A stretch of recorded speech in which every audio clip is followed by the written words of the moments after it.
The protagonist appeared. His name was Ju In-gong. His parents named him that hoping he'd become the main character of the world. Because of that name, Ju In-gong endured countless teasing as a child.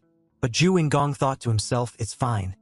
I really do want to become the protagonist. Ju In-gong, panting, pushed the door open hard. Both people in the shop exclaimed together, oh, the main character is here. Ju In-gong, looking uncomfortable, replied, stop teasing me. Do you have the game or not? The blonde-haired guy answered, unable to hide his excitement.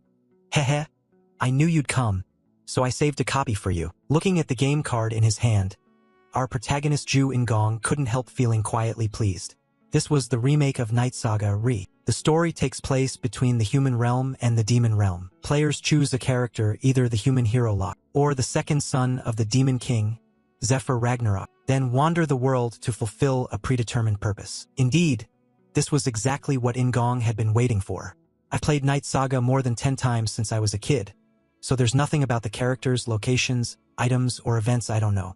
I've even experienced it vividly. Moreover, this was the first game released in virtual reality format. After buying what he wanted, In-gong hurried home to try it out immediately. Eagerly, he pulled the game card and inserted it into the console. The next important step was putting on the VR headset. In-gong gently pressed the game card into the console to start it up. Then, finally, In-gong lay back as comfortably as possible to enjoy it. He muttered to himself as he prepared to start, I'll probably take it easy and play for about 8 hours today. Instantly, In-gong's mind was transferred into the game. A strange new space appeared, making him exclaim in surprise.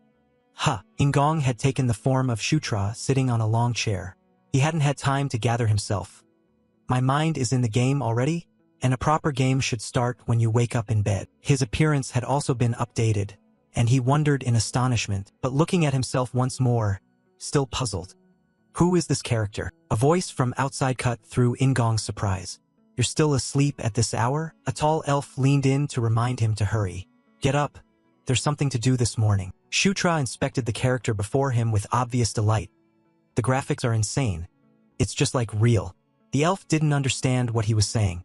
Graphics. Hearing the elf speak made In-gong even more excited about this unique mode. Can you really talk back directly? The ads never mentioned this. Still confused by the elf's information, Shutra asked, Right, what's your name? The elf, surprised by the question, replied, What are you saying? Have you already forgotten me? Karak? Shutra repeated, Karak. Karak stepped outside, not forgetting to remind him carefully. Come on, everyone's waiting for Prince Shutra, so hurry up. Hearing him mention his identity made him ponder the new name. Shutra must be the 9th son of the Demon King Shutra News? I haven't even picked a character and I'm already Shutra? To confirm his guess, Shutra opened the system menu. Let's open the status screen and see. Seeing the stats displayed on the screen made him exclaim in awe. Oh, there we go. But Shutra was a bit dissatisfied with such a mediocre start, frustrated by the low numbers. Do I have to use Shutra for the first playthrough? A mediocre prince who feels like an NPC? Shutra opened to view more details about the equipment he could use. Let's see what skills are. Purity rank LV1, Protagonist adjustment LV1. These special skills gave Shutra a bit of hope. He thought happily to himself, conquer with Protagonist adjustment. Could this be the Protagonist adjustment I was thinking of? Karak, seeing him dawdle, urged once more, hurry up and get out. Shutra replied, yeah, I know. He followed him outside. The scene before Shutra left him so stunned he couldn't speak. In front of him stood a regiment of elves lined up in perfect formation. The silence and professional seriousness made Shutra curious. So he asked Karak, why does it feel so tense? Like war is about to break out? He thought Shutra was joking and brushed it off, telling him to focus. Stop fooling around. Let's move out. Karak added more about their mission this time. We have to deal with the Reds. He went pale in shock and asked again. What? A loud rallying cry rang out to prepare for an upcoming glorious battle. Come on, let's go on our first sortie. Still unprepared and mentally alarmed, Shutra panicked. Wait, a sortie? Where's the newbie tutorial? He hadn't even fully understood the enemy before heading out to face them, the rebellious Red Storm tribe, and he was supposed to join the 7th prince and the 8th princess to put down this rebellion? Shutra looked ahead in confusion. He was a bit concerned about their small numbers. Our first sortie and only 10 people are going? Karak, tired of his bewilderment, explained again. I told you yesterday, it's just a reconnaissance, so we don't need many people. Shutra then understood. Oh, I see. Suddenly he felt his body uneasy. He wondered, did I eat something wrong yesterday?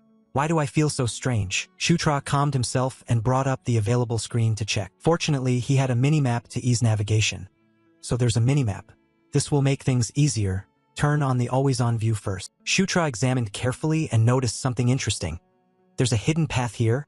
Probably an event. Karak, still stubbornly studying the traditional map, said, then turn over there and go this way. That route takes too long. While he was still puzzled, Shutra volunteered to lead everyone. Follow me. I know a faster shortcut. So the whole troop fell into formation and followed the route he indicated. There they discovered another base area. The elves diligently climbed the cliff faces to get higher. Shutra was no exception. Like them, he climbed tirelessly until he was drenched in sweat. After a period of effort and persistent endurance, they found the gate leading to their destination. The stone gate looked very sturdy. Karak marveled at Shutra's discovery. How did you know about this place? Are you a mage? The prince, too exhausted to breathe, replied curtly. What mage? He anxiously asked him. Are you okay? You look really drained. Shutra, panting and pale, hadn't expected this. I didn't think a level 1 would have such poor stamina. Shutra forced himself up and stepped forward to check the stone door. Whatever. Let's see if this door can be opened. When he stepped up, a strong flow of spiritual energy flooded his body, and he could feel it. Shutra gaped in astonishment and asked, what is this? Power surged through his body, and a voice rang in his ear. You have leveled up. Because of this strange event, Shutra hurriedly checked his own stats. No, this can't be. I've only walked a bit and I've already leveled up. Sure enough, as he suspected, the numbers had all risen. Several stats increased by 2, plus bonus points. This is ridiculous. Shutra was still stunned by the experience and stood there blankly for a moment. Karak saw his odd behavior and called out loudly, what are you doing? Come on, let's go.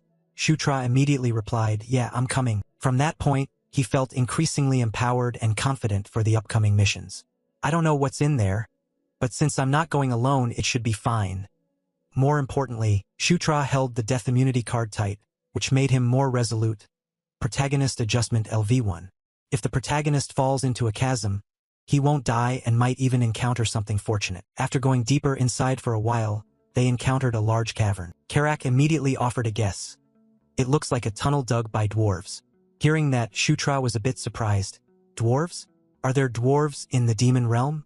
He added some information. Not now, but I heard there used to be. Did the whole clan migrate? Who knows, I only heard stories. After traveling a fair distance, they came across a large cache of gold and silver weapons left behind. All the elves, delighted by the treasure, told each other, fortune from the heavens. Those stupid dwarves ran off and left all their weapons. Shutra eyed the pile warily, while the greedy elves happily started gathering everything up despite the weight. Although there were many different items, to him none were valuable. Level too low, strength insufficient, magic lacking. Damn. After hesitating a bit, he decided it was better to take something than miss out.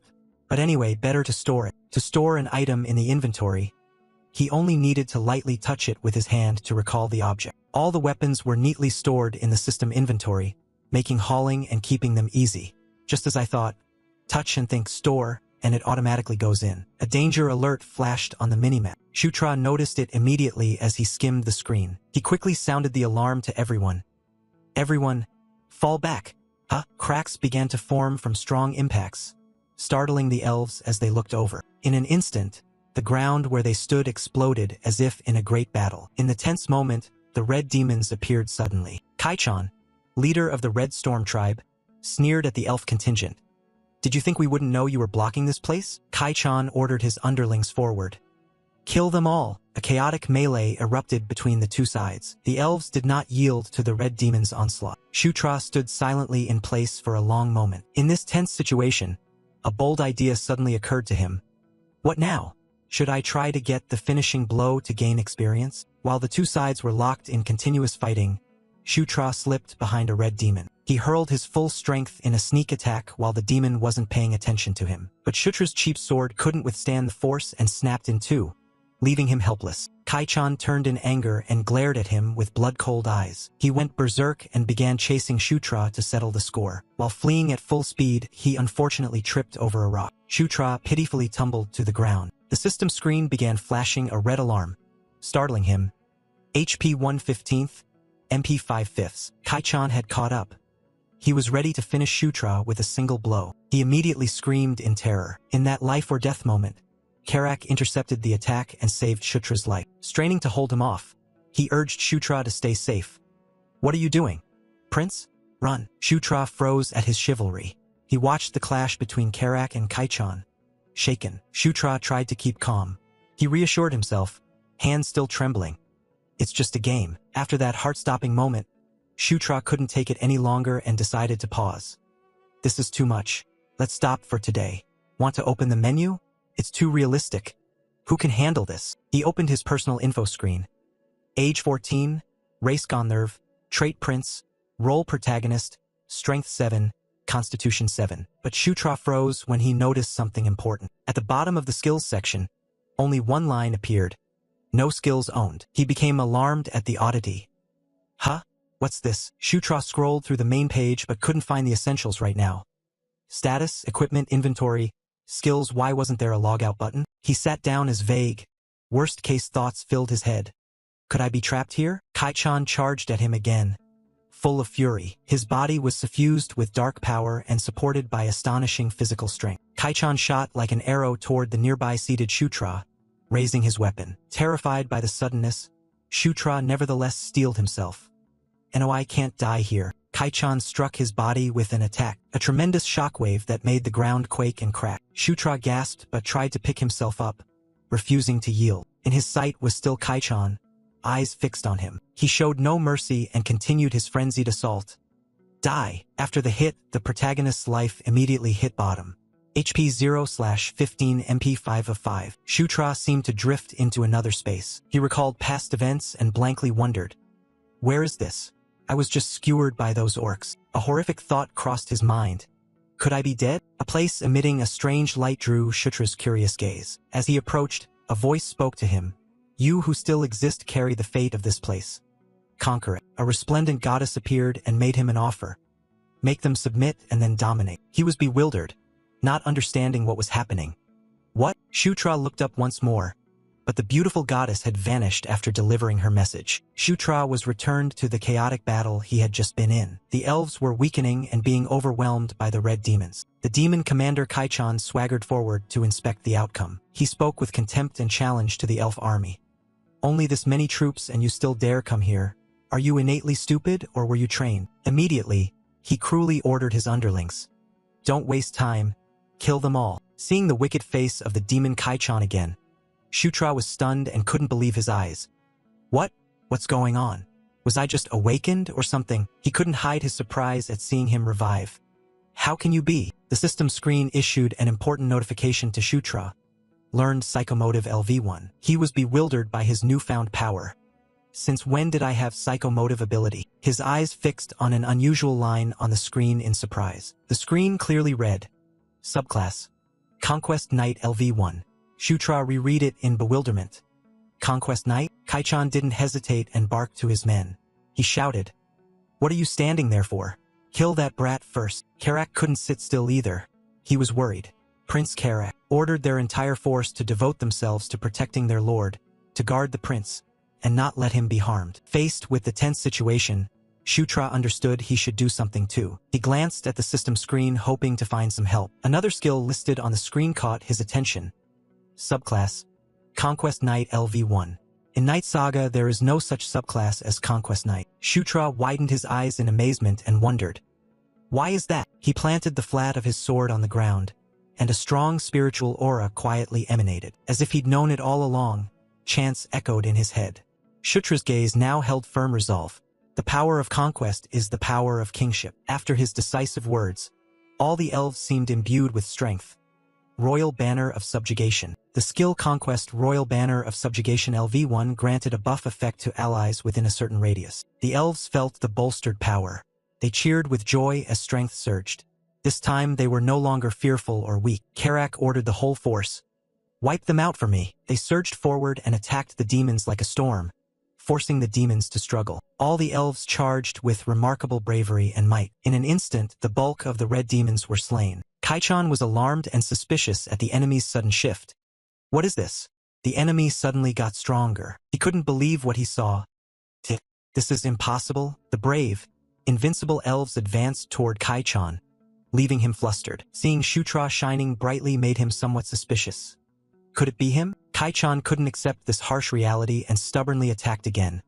I won't let this stand. He remained unshaken in the face of the Red Demon's leader's fury. Karak stepped forward to take his blows while Shutra stood behind, supplying spiritual power to him. The two coordinated seamlessly. He shouted loudly to rally him. Push through. Charge. Karak then surged forward with strength. Kai-chan hadn't time to collect himself. He only managed to utter a cry. Wait! A clean slash from Karak sent the demon commander's head tumbling down. The other demons trembled all over when they saw their leader fall. They fled in panic, but the elves were determined to capture them for revenge. They're running. Don't let a single one escape. A notification was sent to Shutra. The valor of the commander belongs to their king. Then came a steady stream of congratulatory messages. You have leveled up. You have leveled up. You have leveled up. He looked at the screen, unable to hide his joy. Leveling up non-stop, Karak stared at the power he now wielded, wondering, what exactly is this power? His eyes grew deeply moved. Karak turned to look at Shutra as if he had realized something. In his eyes, Shutra seemed like a savior and the perfect answer. Could it be the prince himself? When the battle ended, the elves began pitching tents and lighting fires. Shutra still refused to give up searching for a way back to reality. He fumbled in frustration. Nothing. I've looked everywhere. There was no logout button in the menu, but panicking wouldn't help. He steadied himself. No way. Calm down. Stay calm. Two possibilities came to mind. Shutra began to speculate and reason carefully. First, he might be trapped in a virtual reality world. Maybe a fatal bug is happening in the real world, which a patch could fix. Next was an extraordinary thought. Second, as crazy as it sounded, this place might actually be reality. Based on years of gaming experience, Shutra guessed like in novels or comics. If you're pulled into a game's world or a game-like realm, imagine the worst-case scenario. But this scene could only be called real. NPCs could converse like real people, and more importantly, Shutra checked his pants and paled when he examined his manhood. No blurring. A terrifying vision flashed through his mind. If this really is another world, what then? Do I have to die here? Although he couldn't accept reality, Shutra took some consolation in his status. No way would I be that reckless. At least it's not orcs or ogres. I'm a prince. Lucky me. While he was still lost in worry, Karak's call cut through. Prince, are you free? Shutra was a bit startled when he came looking for him. Karak asked Shutra out of the tent to spar, surprising him. Why the sudden request to practice? He clumsily explained the reason. After all, the prince is our lord. I must serve. Knowing your sword skill will be good for the future. Shutra was speechless. Why bother? Karak tossed Shutra a wooden practice sword. He assured him firmly so they could train. Don't worry. I'll go easy. Shutra dropped his formalities. He became unusually serious. You dare say that to the prince? He bravely stepped forward, unfazed by pain. If we're sparring, we'll do it properly. Karak's gaze focused, resolute. On the very first exchanges, Shutra's strikes went wide, and his moves were so clumsy they had no effect on Karak. A stone above his head finally made him lose his patience. Karak merely flicked his sword and the stone diverted toward Shutra. He couldn't react in time and fell to the ground. He anxiously asked, My lord, are you all right? Shutra scolded him, Hey, if you hit that hard, but unexpectedly, that small change granted him new skills. Learned basic swordsmanship LV1. Learned basic swordsmanship LV1? What? Shutra exclaimed in wide-eyed surprise. Swordsmanship? When did my head replay like that to remind me again? Shutra recalled his past. This was likely why such anomalies could occur to him. Thinking back, it's just like when I learned psychomotive. Maybe whenever I take a direct hit, I learn a skill. Karak thought Shutra was tired and tactfully suggested, Then let's stop here and eat. But Shutra answered decisively, Who said we stop? Shutra stamped his foot hard on the ground, his mind buzzing with excitement as he replied boldly, I'm only warming up. Shutra charged forward, fired up. Karak trained seriously with him, swinging his sword in a flurry of strikes. When their second direct confrontation began, Karak's view of Shutra changed. His movements were indeed much more fluid. That difference made him suspicious. Then why was he like that at first? Could his strength have suddenly surged? Karak poured his strength into a powerful slash at Shutra, but Shutra smoothly and gracefully dodged it. Shutra composed himself and asked Karak's opinion. How is it? I fight pretty well now, right? He then asked about Karak's combat level. Karak, what's your level? Karak hesitated, unsure. Last time it measured, it was 21, I think. Shutra double-checked to be sure. He was surprised by Karak's stat. 21? His level was still far below Karak's. But he set himself a resolve. Soon, I'll catch up. At least in this world, levels really exist.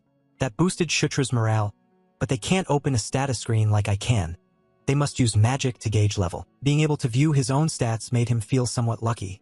In other words, just knowing all my detailed stats and getting bonus points each time I level is already a huge advantage. Shutra continued responding to Karak. He struck a decisive blow. Shutra lunged at Karak with astonishing speed, readying his move. He was exhilarated by his vitality. Can I actually grow stronger? Shutra was confident in his ability. I can surpass others. He recalled the plot details from the game's Demon World storyline of Night Saga. Shutra still remembered the main ending clearly. The protagonist Zephyr defeats his rival siblings to become the Demon King. By the end, there are many event arcs, but the most important and one he remembered was a core event of the game, the mandatory event, the Massacre Day. According to the storyline, events could unfold exactly the same in this world. This major event occurs in the year 517 of the demonic calendar. Zephyr will kill all his brothers and sisters to achieve his goal. This troubled Shutra. He murmured calculations. Killing all his siblings. Of course I'd be among them. It's only year 512 of the demonic calendar now. There's still time until 517. A bold thought flashed through Shutra's mind. During this time I must somehow stop that event. The best way is to become stronger than Zephyr. Karak appeared from somewhere and cut off his thoughts. Prince, what are you doing here? I've been looking for you. Shutra replied. What's up? Is something wrong? Karak was surprised by his nonchalant attitude. He reiterated the reason. What else? Did you forget there's a meeting today? Shutra asked, a bit puzzled. A meeting? Seeing him still so calm, he hurriedly reminded him. Hurry up. Everyone's waiting. The meeting is being held at the barracks. Shutra sat up straight at the table. He tried to keep a very serious demeanor. His brothers were also present, relaxed and very composed. Shutra politely spoke up. Welcome. Your Highnesses arrived early. The blonde brother casually said to him. Why the formalities all of a sudden? Make yourself at ease, we're siblings after all. He was the 7th prince, Chris Moonlight. The girl beside him turned and explained to Chris. Brother, it's the first time we've met in person. After all, she was the 8th princess, Caitlin Moonlight. He still cheerfully didn't fuss over titles with Shutra. It's fine. Just call us brother and sister. These two were also among the unforgettable figures in his memory. They were children of the 4th royal consort, the lycanthrope Queen Elaine Moonlight. In the game, they had given him a hard time. Moreover, Shutra knew their fates very well. Chris and Caitlin would die 1 year before the Massacre Day. One cause of that tragedy he remembered clearly was Zephyr and the other children of the Demon King. Watching Caitlin drink tea so calmly made Shutra realize the depth of it all. The reason lay in Caitlin Moonlight's hidden lineage, an unimaginable secret only he knew. She wasn't the Demon King's biological child, but an illegitimate offspring. Caitlin worried about the last battle. She asked him with concern, why didn't you follow the plan and rushed into fighting them? I clearly told you to only scout. Shutra defended himself. I didn't expect them to come out right there. Caitlin immediately offered to check his wounds. Let me see. She placed her hand on Shutra's shoulder and asked warmly, are you hurt anywhere? Caitlin gently lifted his chin with affection. Among the siblings, you're the weakest. You have to be careful. Shutra felt a little awkward. Sorry. Not only her, Chris also felt sorry for him. Shutra couldn't believe such a thing was happening. Wait, why are they worried about me? The Demon King's children this close? Really, Chris didn't hesitate to scold him. If you act reckless and risk your life again, you'll be in trouble. Shutra replied, embarrassed. I understand. Their intimate gestures and concern made Shutra question life. What the hell is this? Are these two really that kind? His gaze hardened with determination. Shutra's mind was full of ways to level up as fast as possible. Lycanthropes naturally have strong vitality, so their aura ability is extremely powerful. If I apply my skill learning method, maybe I could grasp aura easily. He summoned his courage to ask Chris. I have a favor to ask. Could you use your aura to hit me once? Both of them, upon hearing that, were moved and froze. A voice expressing surprise was about to shout from outside the barracks. What? His memories returned to the battlefield where they fought the red demons. They panicked and screamed everywhere as they were continuously attacked. The battlefield was extremely dramatic and tense. Karak charged forth with fierce courage to face the demon general Kaichan. The other demons behind him waited, intending to ambush. Karak turned angrily and delivered a massive palm strike that sent them flying. Another demon, heedless of danger, managed to wound Karak's arm. He snapped, glaring at him with bloodshot, murderous eyes. The demon immediately trembled in fear at his presence. Without further words, Karak cleaved him to pieces with a single stroke. Proud and exuding commanding authority, he ordered the entire force, "Leave none alive. Kill them all. Whoever kills the most will be rewarded." The goblins seemed reinvigorated, shouting as they surged forward together. Chaos erupted again. The goblins had the clear advantage over the puny demons. Shutra stood frozen as he watched the scene unfold before him. The goddess's sudden appearance made Shutra exclaim in surprise, "You're the one from before." He was so stunned he couldn't speak. Strangers had appeared, and Shutra was astonished, wondering, "Who are you?" These characters weren't in Night Saga, Re. While he was lost in thought, the goddess suddenly stood behind him. Huh? A flash of light filled Shutra with a hazy sense of disorientation. He snapped awake from a long, deep faint. Shutra put his hand to his forehead, puzzled. Did I just dream? Or was that in the game? Karak suddenly appeared and startled Shutra. "You're awake?" He yelped. Startled. Shutra flailed and trembled with irritation. Seeing he could still shout, Karak felt somewhat reassured. "Your body's holding up." But Shutra's murmured words while dazed made Karak frown. "Why say the princess hit you? Insisting and pleading until you get hit, and then this." He glanced over and was surprised to see a strange change in him. The system announced, "Learnt Aura LV1. Shutra thrilled to receive what he'd been hoping for. "I can feel it." Aura. Karak, seeing this for the first time, asked with curious bewilderment. "Getting hit by aura lets you learn aura?" Shutra answered bluntly. "That's both true and false." Realizing the intriguing implication, Karak and Shutra eagerly discussed it. "So when we fought the Red Lightning, that surge in strength was thanks to the prince. Right, that was me." "Oh, so it really was the prince." Feeling a bit uneasy, he asked, "Did anything happen while I was asleep?" Karak confirmed. "Of course there was." He recounted the details to Shutra. "I heard the main camp also defeated the Reds." He was surprised. "The main camp?" Shutra couldn't believe it. He asked again, stunned. "Wasn't clearing the Red Lightning orcs our job? Chris and Caitlin's?" Karak replied earnestly. "Don't be ridiculous. The Red Lightning tribe isn't small scale." Shutra grew more curious. "Then who commanded the main camp?" He named a familiar figure. "The Orc Vandal." "General Vandal?" Shutra exclaimed in shock. "What? Vandal?" Shutra wasn't surprised. Vandal was his favorite character in the game. General Vandal was a brutal powerhouse, his appearance matching his strength, and he was the subordinate Shutra loved to use when playing as Zephyr. An idea flashed through his mind.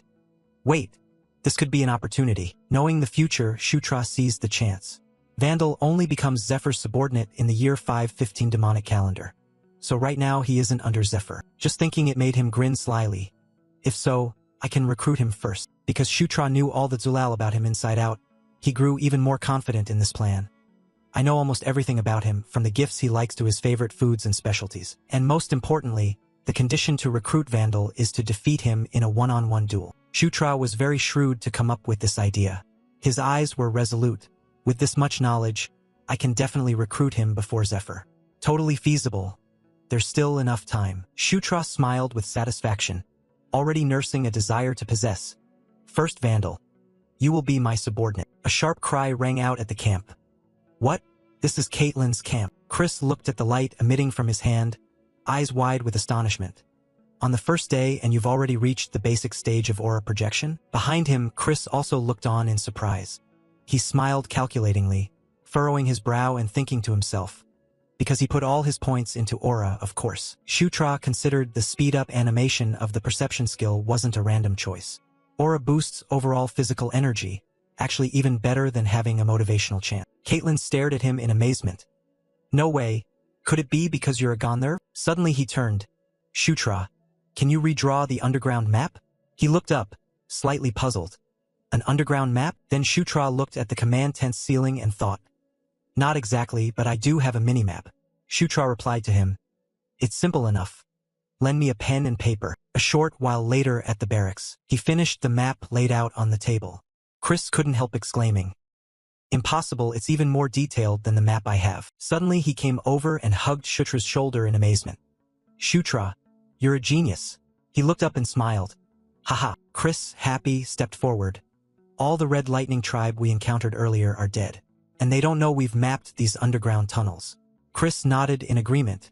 "We can ambush them using this map." He then added, "By the way, Shutra, I need you to do one more thing." Shutra looked over, puzzled. Next, at the wide mountain, Shutra, Karak, and his orc army walked around the mountain. He questioned the mission. "A patrol?" He shrugged resignedly beside him. "I have no choice. I'm the youngest right now." He leaned in and whispered, "But luckily we've got reinforcements." He turned to look at the enemy troops behind. "It's all thanks to our efforts." Karak agreed, "That's right." Suddenly a figure blocked Shutra's army. He looked at them. Huh? It was Chris and Caitlin. She brushed her hair aside. The face of the girl behind turned dark as she looked at him. "Sister." Then he looked back at Chris, puzzled. "What's with that cloak?" She put a finger to her lips to signal silence. "Shoo." She then explained softly to him. "Sister will secretly accompany you to guard against accidents, but will only intervene if it becomes truly dangerous, because the credit has to be yours." He looked a bit hesitant and glanced at her. "Planning to support me like that? Isn't that stupid?" He muttered. "My credit?" Syra then stepped forward and introduced herself coldly. "Pleased to meet you. I'm Syra, assistant." He looked at her. "Oh? Yeah, pleased to meet you." Then she looked toward the distant mountain and declared, "Anyway, your sister will tell you. Don't worry too much." Shutra agreed. All right, they approached a dark cave entrance. Shutra's army entered, echoing sounds reverberating inside. Then they noticed an empty pile inside. Empty? Who would abandon loot like this? The dwarves must have taken everything. He looked at him, puzzled. "What about those weapons I picked up last time?" Karak explained. "They probably didn't consider them valuable." He understood, probably. Then the torch-bearing men moved deeper inside. Ahead, he turned back to report. "Prince, it seems something is coming." Shutra stared in that direction. "Yeah, I hear it too." Having said that, he looked back at the red dots on the cave map. This definitely hit. He ordered the inventory system and a window popped up. Shutra then took out a vial, thinking to himself, "I've prepared a blinding potion for this." He gripped the vial and told Karak, "Tell everyone to close their eyes on my signal." Karak stood aside, baffled. What? Ahead of them, something in the dark cave was making a churning sound. Red, blood-cold eyes crawled out, and webs were being spun from the walls. They surged forward at high speed, roaring terrifyingly. System note: stone spiders, monsters commonly found in places like caves. They travel in packs of dozens and have a potent paralytic venom. Suddenly he shouted to warn everyone. "Close your eyes now." The orcs quickly obeyed, and he hurled the vial, which flashed toward them. It exploded, sending out a blinding burst of light. The glare filled the space above the spiders, freezing their movement. The spiders squeezed their eyes shut and screamed pitifully. He thought, stone spiders become useless when exposed to light since they live in darkness.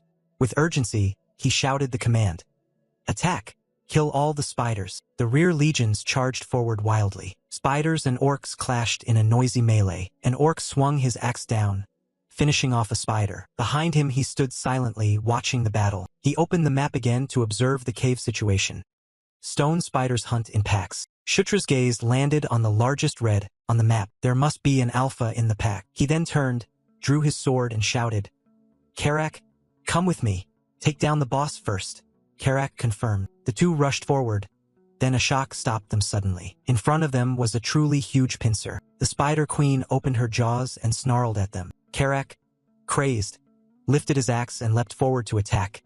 Yelling, he brought his axe down on it, his face full of astonishment. Huh? There wasn't a scratch on the Spider Queen's body. Karak shouted in shock. What? Its outer shell is insanely tough. He suddenly remembered. Right? I forgot my axe can't pierce its outer armor. His eyes fixed on its furious eyes. Its weakness is fire, but I still can't use fire magic. The Spider Queen's body moved, startling Karak. Then it roared in rage and lunged at him. He stood at the back and shouted a reminder. Use fire. Karak is weak to fire. Karak looked baffled and shouted back. Wait, but where am I supposed to get fire? Suddenly a shout made him turn his head. Shutra raised his sword. A blaze of flame burned brightly on Shutra's blade. He stared at it in astonishment, eyes wide and stammering. Magic? Below. Chris cast the spell while watching him, probing. Is that enough? He turned to look at her and understood. The Spider Queen suddenly lunged forward. He quickly sprang up, sword in hand, and charged at it. Slicing sounds cracked through the air. The Spider Queen's body began to burn from his flame-wreathed sword, the fire blade. Immediately the flames flared fiercely, consuming the Spider Queen's body. Below, Shutra looked up at it, and suddenly his body flashed with a surge of energy that surprised him as well. Along with the rising energy came the system announcement. You have leveled up. You have leveled up X2. He looked at the stats panel before him and cheered. Oh, level 9. Behind him, Chris asked anxiously, Shutra, are you okay? What was that light just now? He was a bit embarrassed. It was... Then he smiled, standing before the blaze and explaining. It's like a blessing, it happens sometimes. Don't worry. She stepped closer and asked. A blessing? From Gonnerv? He hesitated. Yeah, from Gonnerv. She was a bit doubtful, but more concerned about him. Have you fought this before? Your reaction was pretty practiced. He glanced away, awkwardly scratching his head. Just read about it in books. But inwardly he thought, actually I've fought it countless times in the game, so of course I know how to counter it. Above, Karak pointed ahead, cutting their conversation short. Prince, look over there. Both turned to look. Yeah, before them was a gate hidden deep within the rock. They opened the gate and Shutra, Chris, Karak, and Syra entered. Seeing what was inside, he widened his eyes in surprise. Huh? This is underground. A magic circle was set up, with an orb in the center receiving energy. Shutra stepped forward, puzzled. A teleportation gate? From behind, someone asked in amazement. You know what that is? He turned back, slightly hesitant. Not entirely sure, but I guess so. Then he looked at the patterns on the ground. Not certain, but these designs are in the dwarven style. There are torches on the wall and a sigil flag of a teleport gate. Shutra fell into thought. When I played on Zephyrside, I never saw one. But when I played the heroes, I saw a few. He then stood in the center of the magic circle, staring at the glowing orb, his expression darkening. If I channel mana into it, it should activate, right? He turned to Chris behind him and said, Hey, do you think this could be a teleport gate? She removed her hat, flustered. A teleport gate? Syra stepped forward to confirm. From the design, the prince might be right. She asked him curiously. So can we tell where it connects to? She added nonchalantly. If we search around, there should be some inscriptions. Sure enough, Karak pointed to a plaque on the wall. Prince, I see carved writing here. He also looked in that direction. The group all moved closer without being told. On the stone steel were carved lines of unfamiliar script, clearly not the common tongue of the demonkin, seeming to be dwarven script. Karak turned to Chris, puzzled. Can you read it? She replied. Why would I know dwarven script? Then he turned to Syra.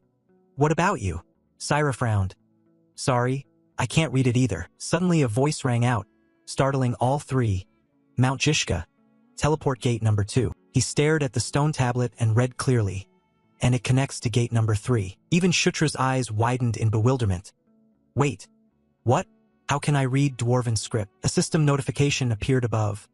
Learned dwarven language LV1. He looked at it, still amazed. What? I can learn languages like this too? Karak bowed slightly and asked him. Prince, you really can read it?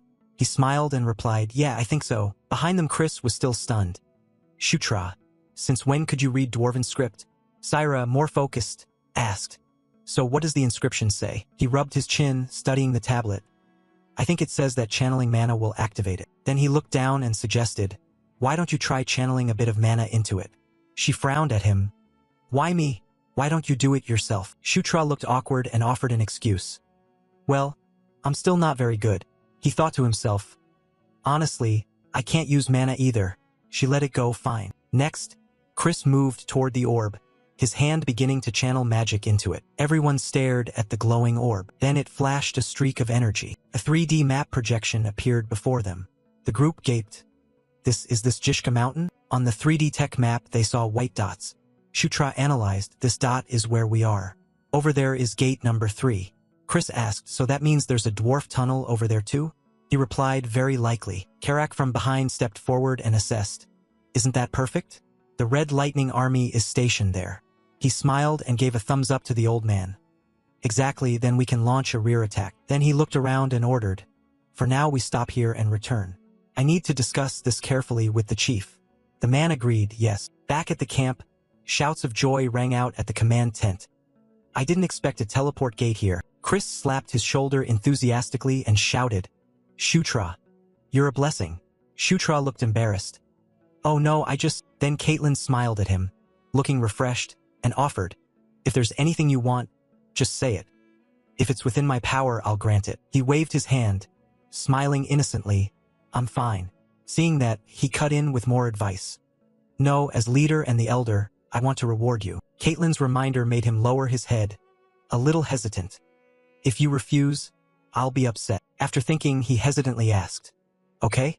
Though it seemed odd, Caitlin indulged. Odd? Now I'm even more curious. Shutra stood before them and made a request that seemed to freeze the air. Could you teach me Beast God Fist? Caitlin's expression darkened as she looked at him. What? He bowed his head and only dared to stick his tongue out slightly as he watched their reactions.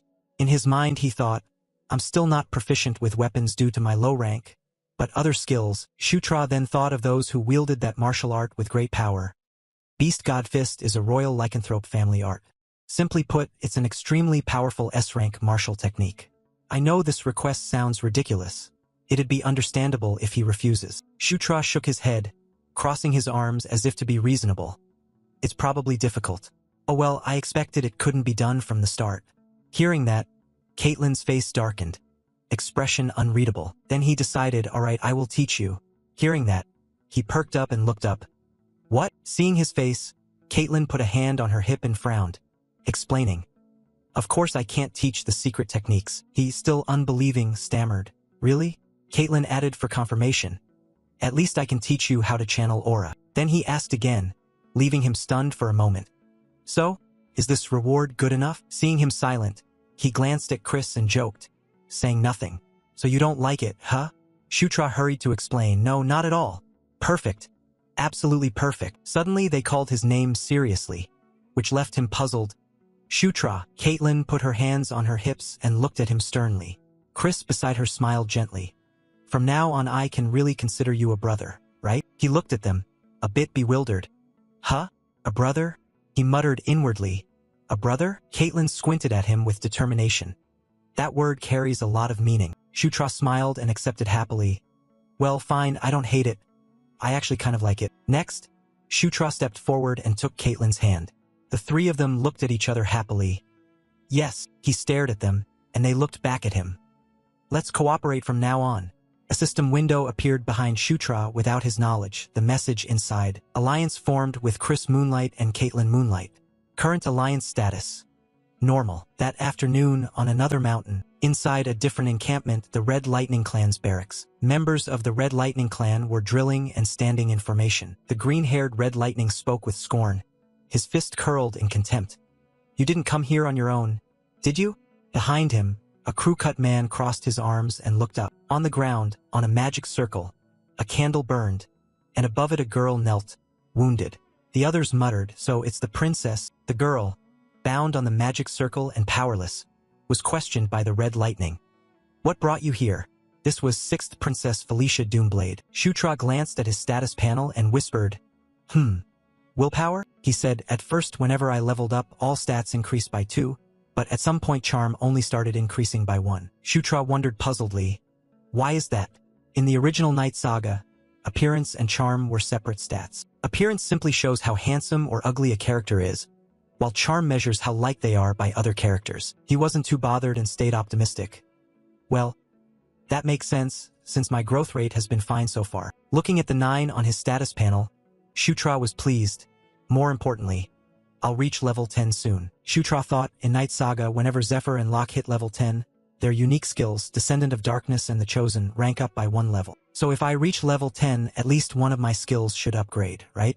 Suddenly someone pulled back a curtain and called, Your Highness. Karak asked, Everything ready? Shall we depart?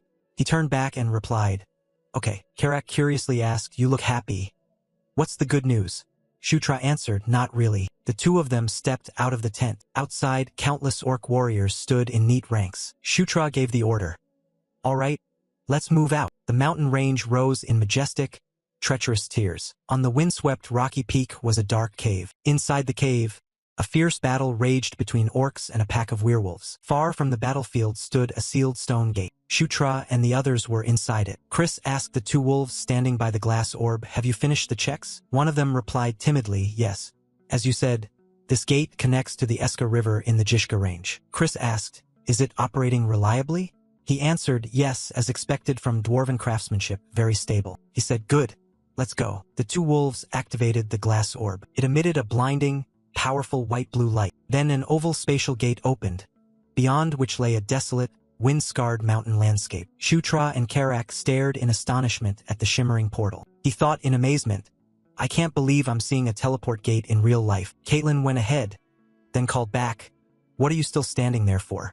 Shutra snapped back to his senses and hurriedly replied, Yes, I'm coming." He stepped into the spatial gate. In the blink of an eye, the group had appeared on the other side. Suddenly Shutra exclaimed in surprise, "Huh?" The five of them stood on a rocky outcrop, looking down at the camp below. Chris said, "Good. As expected, that's their camp." He assessed, judging by the scale, about 5,000 troops. "If we strike from the rear, we should prioritize the supply depot." Chris said, "If General Vandal attacks head-on to create a diversion, we can set the supply depot alight from here." Syra, puzzled, said, "But isn't it strange?" She looked down and explained, "There are too few troops here." Chris inspected more closely and agreed, "That's right, where did they all go? Have they already deployed?" Shutra suddenly heard a noise and turned to look into the distance. He looked toward a cluster of dark dots far off and asked, "What's that?" "It looks like they're about to fight." Chris instructed, "Shutra, focus your aura into your eyes." He complied. "My aura?" Shutra furrowed his brow and concentrated his aura into his eyes. His vision instantly extended. The dark dots on the horizon quickly grew larger. Shutra, incredulous, said, I can see them." Caitlin said, "One side looks like the Red Lightning clan. But who are those others?" Chris, puzzled, said, "They're not General Vandal's troops. And there wasn't supposed to be any battle today. Besides, the scale of the fight is far too small." Shutra watched in silence and scrutinized them. He saw people with purple skin and stark white hair fighting the lightning demons. They had long pointed ears and reddish-pink pupils. Shutra shouted, "Dark elves." Caitlin turned and asked, "What? Did you just say dark elves?" He replied, "Yes. They're smaller in build and they even ride Dracos." She cried out, "Dracos." Chris, also watching, said, "They're retreating. Their commander must be down. They're falling back fast." Only to be seen the dark elves turning and fleeing decisively, leaving the lightning demons behind. Karak asked, "What's going on? Is the battle already over?" Shutra wondered suspiciously, "Why are dark elves here?" The crimson dusk bathed the camp. Inside the tent, Vandal told over the communicator, "I've heard you found the dwarven teleport gate." He praised, "Indeed, Prince Chris. Tell me, how did you learn there was a gate here?" Chris said, "No, I didn't find it. Ninth Prince Shutra did." He quickly added, "It was just luck." Looking at the man on the screen, he thought, "General Vandal is quite amused to see us again." At this, the general became interested. "Oh, I see. This time you will finally be able to enter Demon Lord City." Chris asked, "Earlier I heard there was a small skirmish in front of the Red Lightning camp. Do you know anything about that?" Vandal said, "It seems to have been the Dark Elves. Apparently they jumped into the fight on their own."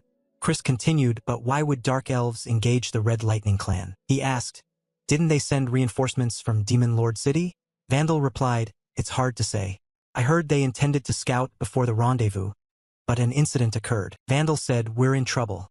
Chris asked again, "What's the matter?" Vandal replied, "The Special Forces commander of the Dark Elves has been captured by the Red Lightning clan." Chris, hearing this, asked, "Was that small skirmish because of this?" Shutra, standing nearby, interjected and asked, "Wait, who exactly is the commander of that special unit?" Vandal said, You all know that person." He said, "Sixth Princess Felicia Doomblade, your elder sister." Hearing the answer, Chris and Caitlin were visibly shocked. The daughter of Sylvan Doomblade, the Azure Empress and Princess of the Dark Elves, and the twin sister of 5th Prince Sylvan Doomblade. In the game, Felicia and Sylvan were both on the same side as 4th Princess Anastasia Necrian. That's why my impression of her was always as an enemy. Shutra scanned the surroundings, his face thoughtful as he evaluated. "Why is Felicia here? Could she be intervening to claim credit?" Chris looked at the scene before him, displeased and puzzled. Do those damned Red Lightning even realize that the Dark Elves they're fighting are Felicia? Vandal appeared on the screen. "Who knows? It can't be confirmed yet. Then someone asked, so what do you plan to do from here? Vandal, his mouth showing 2 large lower fangs, said, if she can be rescued, I will rescue her. Chris thought differently. No negotiation? He had thought it through. If they dared to act, at least I could negotiate, but I do not intend to make concessions. Hearing Vandal's calculation, Chris curled a lip and said, I see. Vandal looked at the 3 of them through the screen. I'll gather more information. If anything happens, I'll contact you. Chris ended the conversation as well. All right, understood. After that, Vandal disappeared from the screen in front of the 3 of them. Chris smirked. Huh. Looks like our marvelous elder sister has been taken prisoner. Caitlin's eyes hardened with resolve.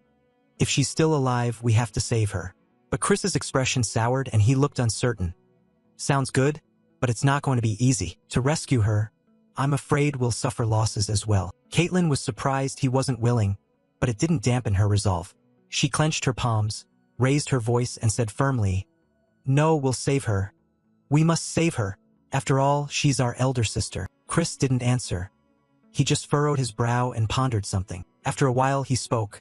I know, but having watched the situation until now, Shutra remained silently at a loss for words. Dawn light washed over the mountains.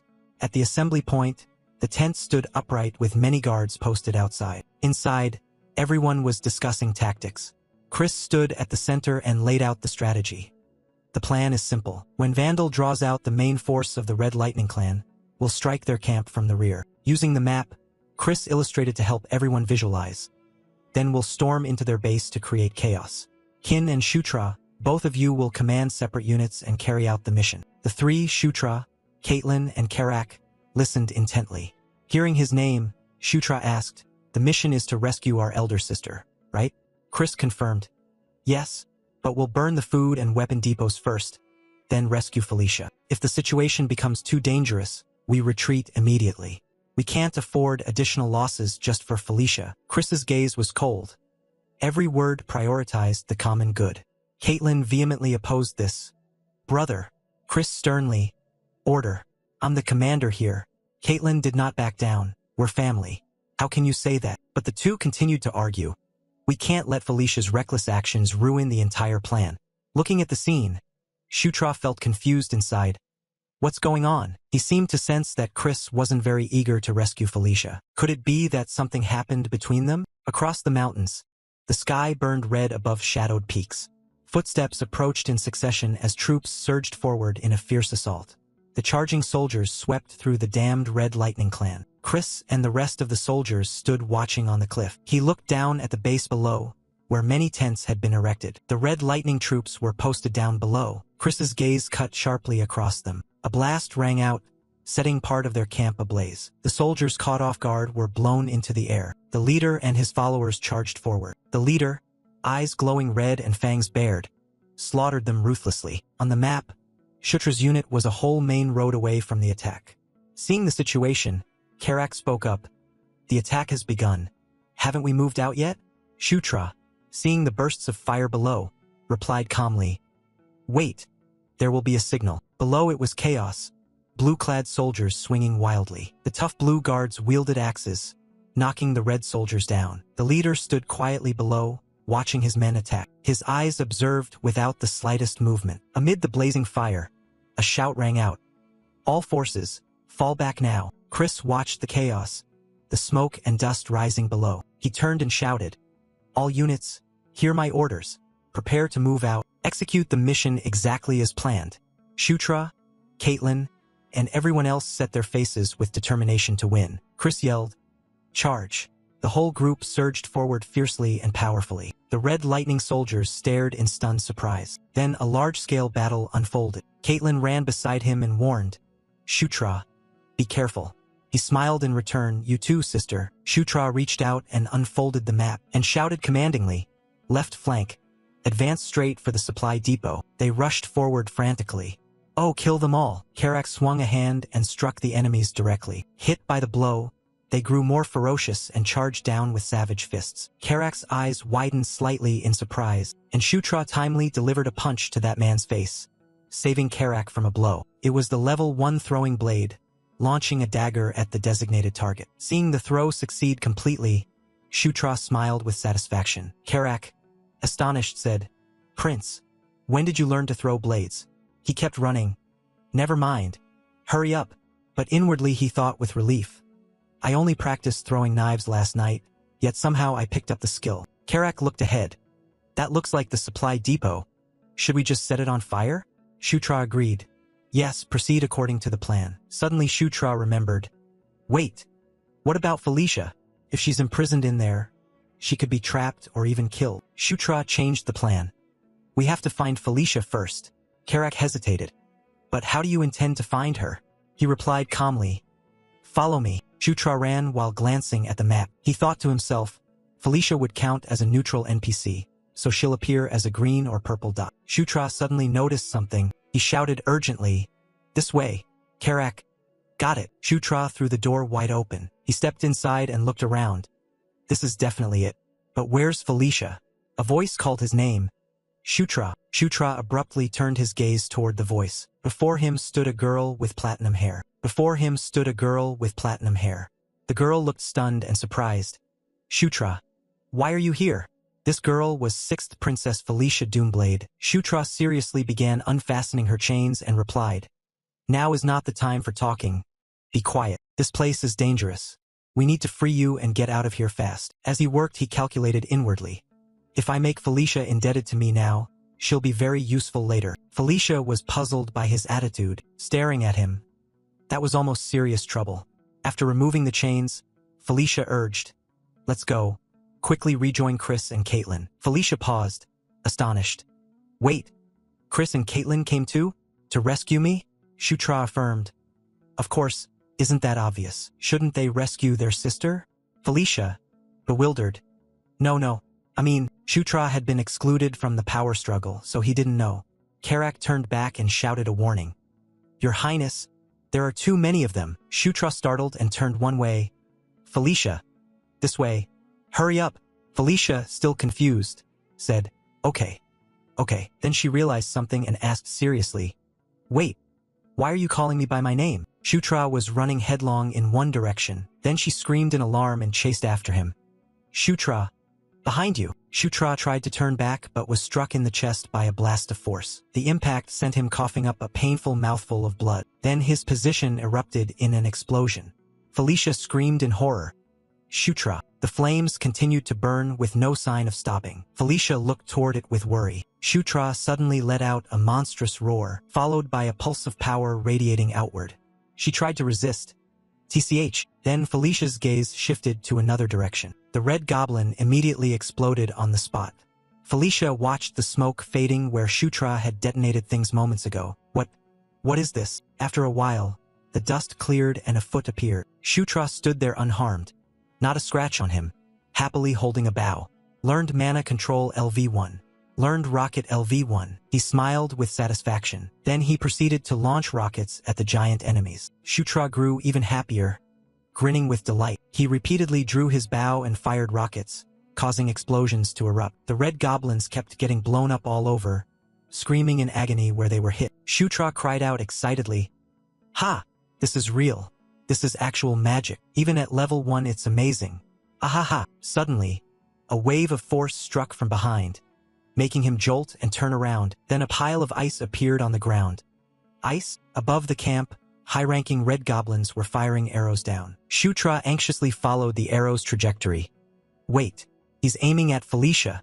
Felicia, focusing, asked him, Shutra, are you okay? Shutra decisively shoved her back and shouted a warning.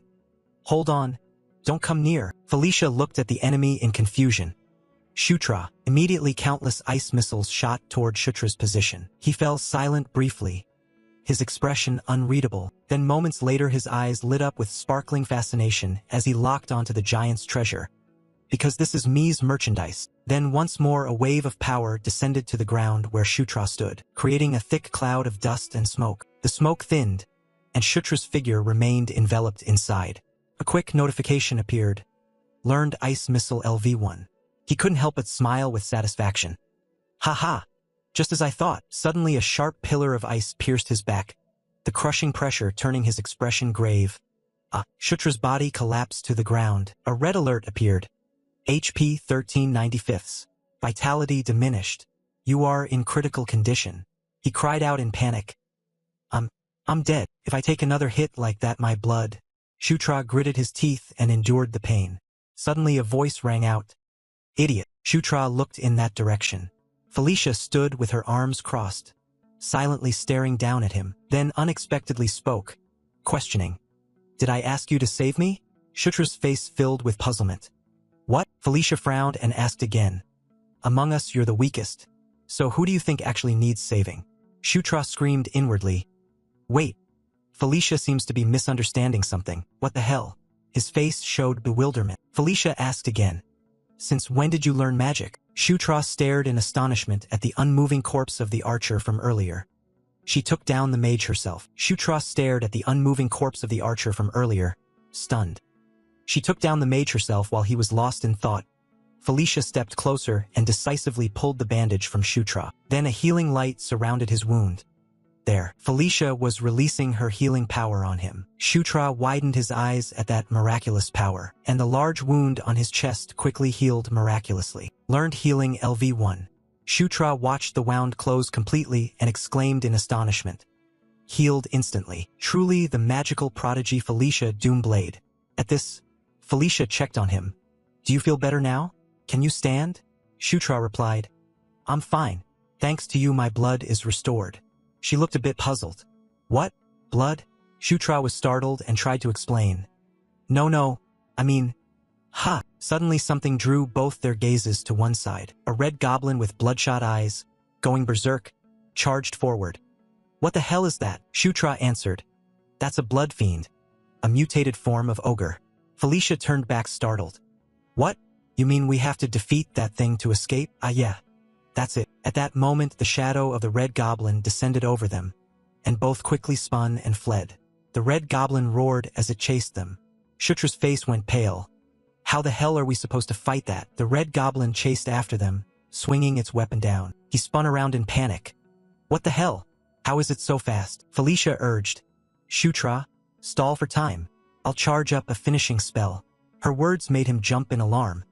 How am I supposed to stall? At that moment another enemy attack slammed down right behind them. While running, Shutra continued. Okay, I get it. I'll find a way to draw aggro. You get your spell ready.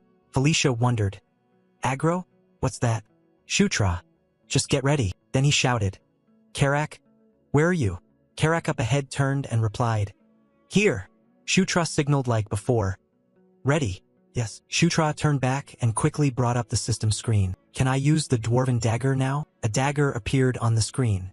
He grabbed it, staring seriously at the enemy. Each sharp blade emitted a surge of power. Shutra drove it hard into the ground. Under the king's banner, a wave of power issued forth, aimed straight at where Karak stood ahead. Karak was infused with strength, seizing the cleaver and grinding his teeth. When the power reached a certain threshold, he let out a yell. The red goblin, bewildered, looked up into the air to see the massive Karak swinging a razor-sharp blade down. The red goblin quickly raised its weapon to block Karak's strike. Then it kept getting battered by additional attacks. Karak swung the cleaver with all his might, the blade biting straight into the giant's belly. It ground its teeth and hissed in pain. At that moment Felicia, in a translucent form, flew close to it.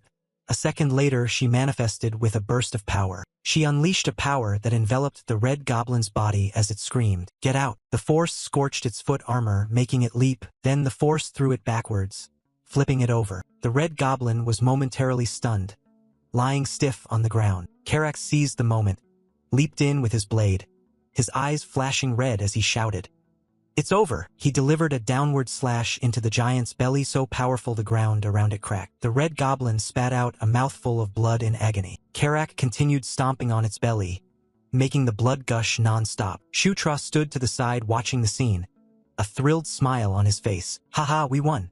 We won! There are still more, but the biggest nuisance is taken care of." Suddenly a wave of power enveloped him, and he looked down, bewildered.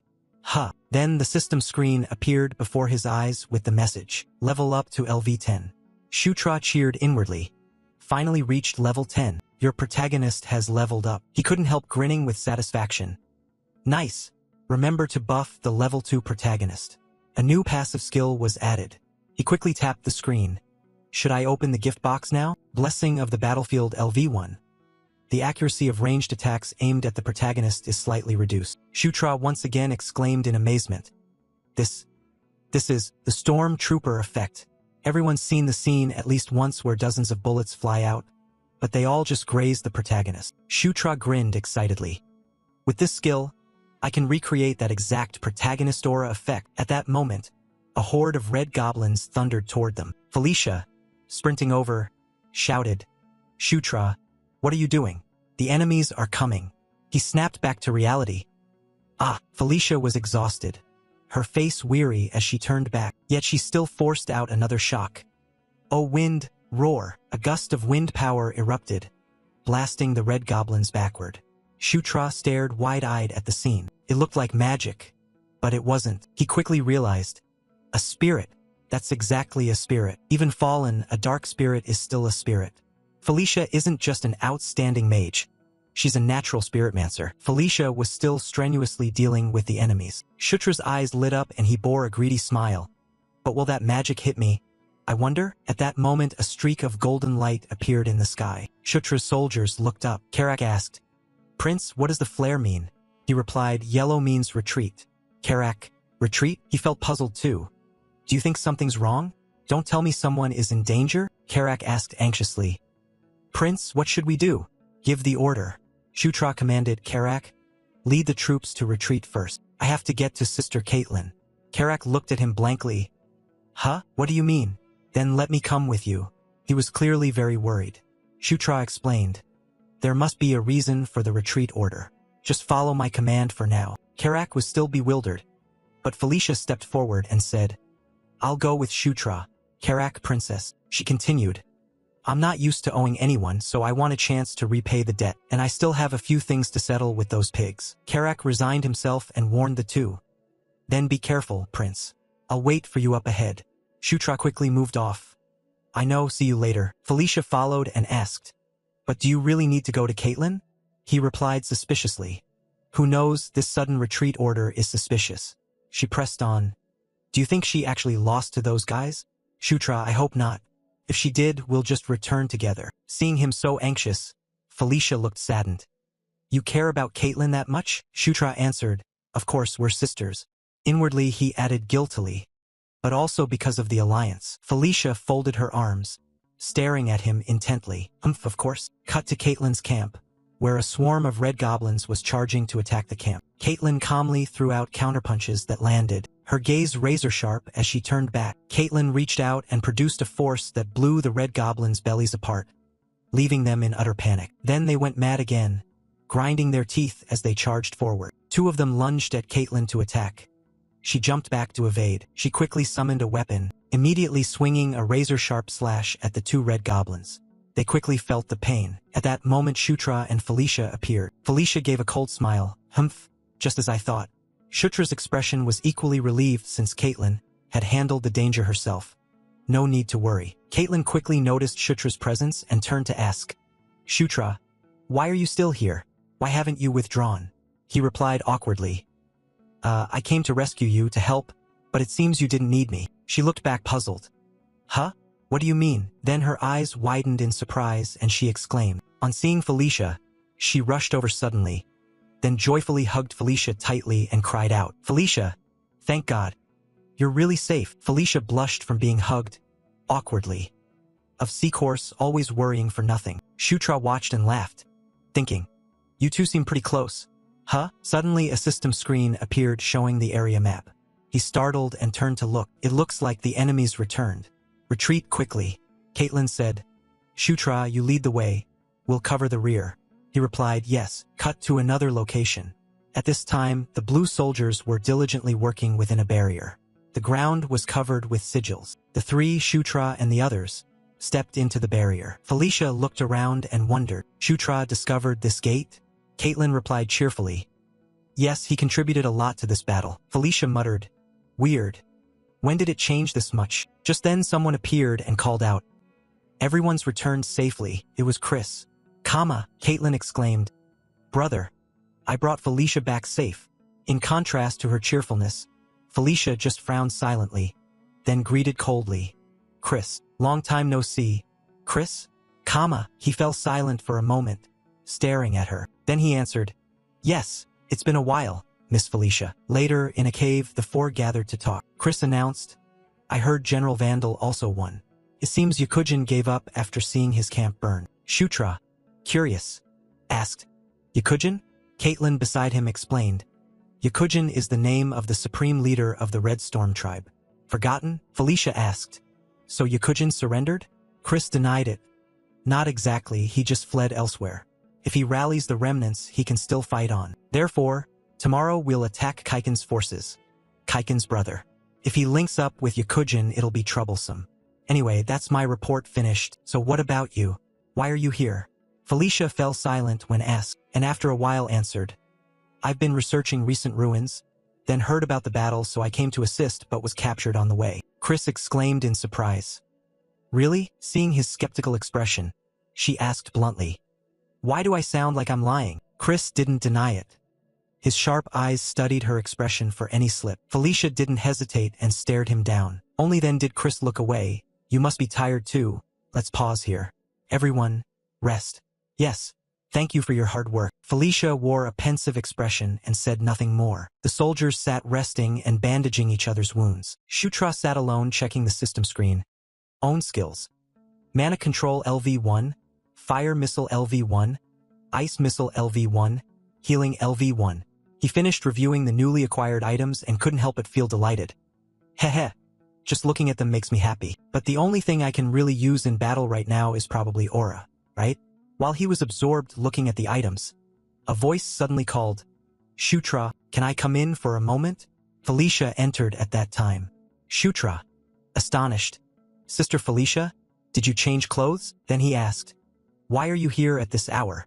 Felicia pursed her lips and was silent for a long moment, then stepped forward again and called, "Shutra." Shutra looked at her blankly, confused, when he was suddenly yanked. "Huh?" Felicia pulled him close to her. She bluntly asked, "Can you take your shirt off?" Shutra panicked, his face flushing bright red at her bold move. His gaze flicked toward her chest as he mumbled about her shirt. Finally, Shutra shifted his eyes to Felicia's pretty lips and stammered, "But why?" Her expression was slightly puzzled. She answered innocently, "Aren't you going to treat the wounds?" A moment later, his face was full of speechlessness. He could only let out a sound. Felicia treated Shutra's wounds and calmly explained that what she did earlier was only first aid. She suggested he might have internal injuries, so she had to cast healing again. He sat cross-legged on the mat, thinking to himself in disappointment, "Oh my God." After a while, Felicia recalled something and said, "By the way, your body glowed earlier. Was anything unusual?" Shutra awkwardly answered, "It's nothing. It happens sometimes." She repeated skeptically, "Sometimes?" He looked at her cheerful face and exclaimed, "That's not important. I have a favor to ask of you." She put her hands on her hips and asked suspiciously, "A favor from me?" Shutra's eyes sparkled as he stared at her and pleaded, "Yes.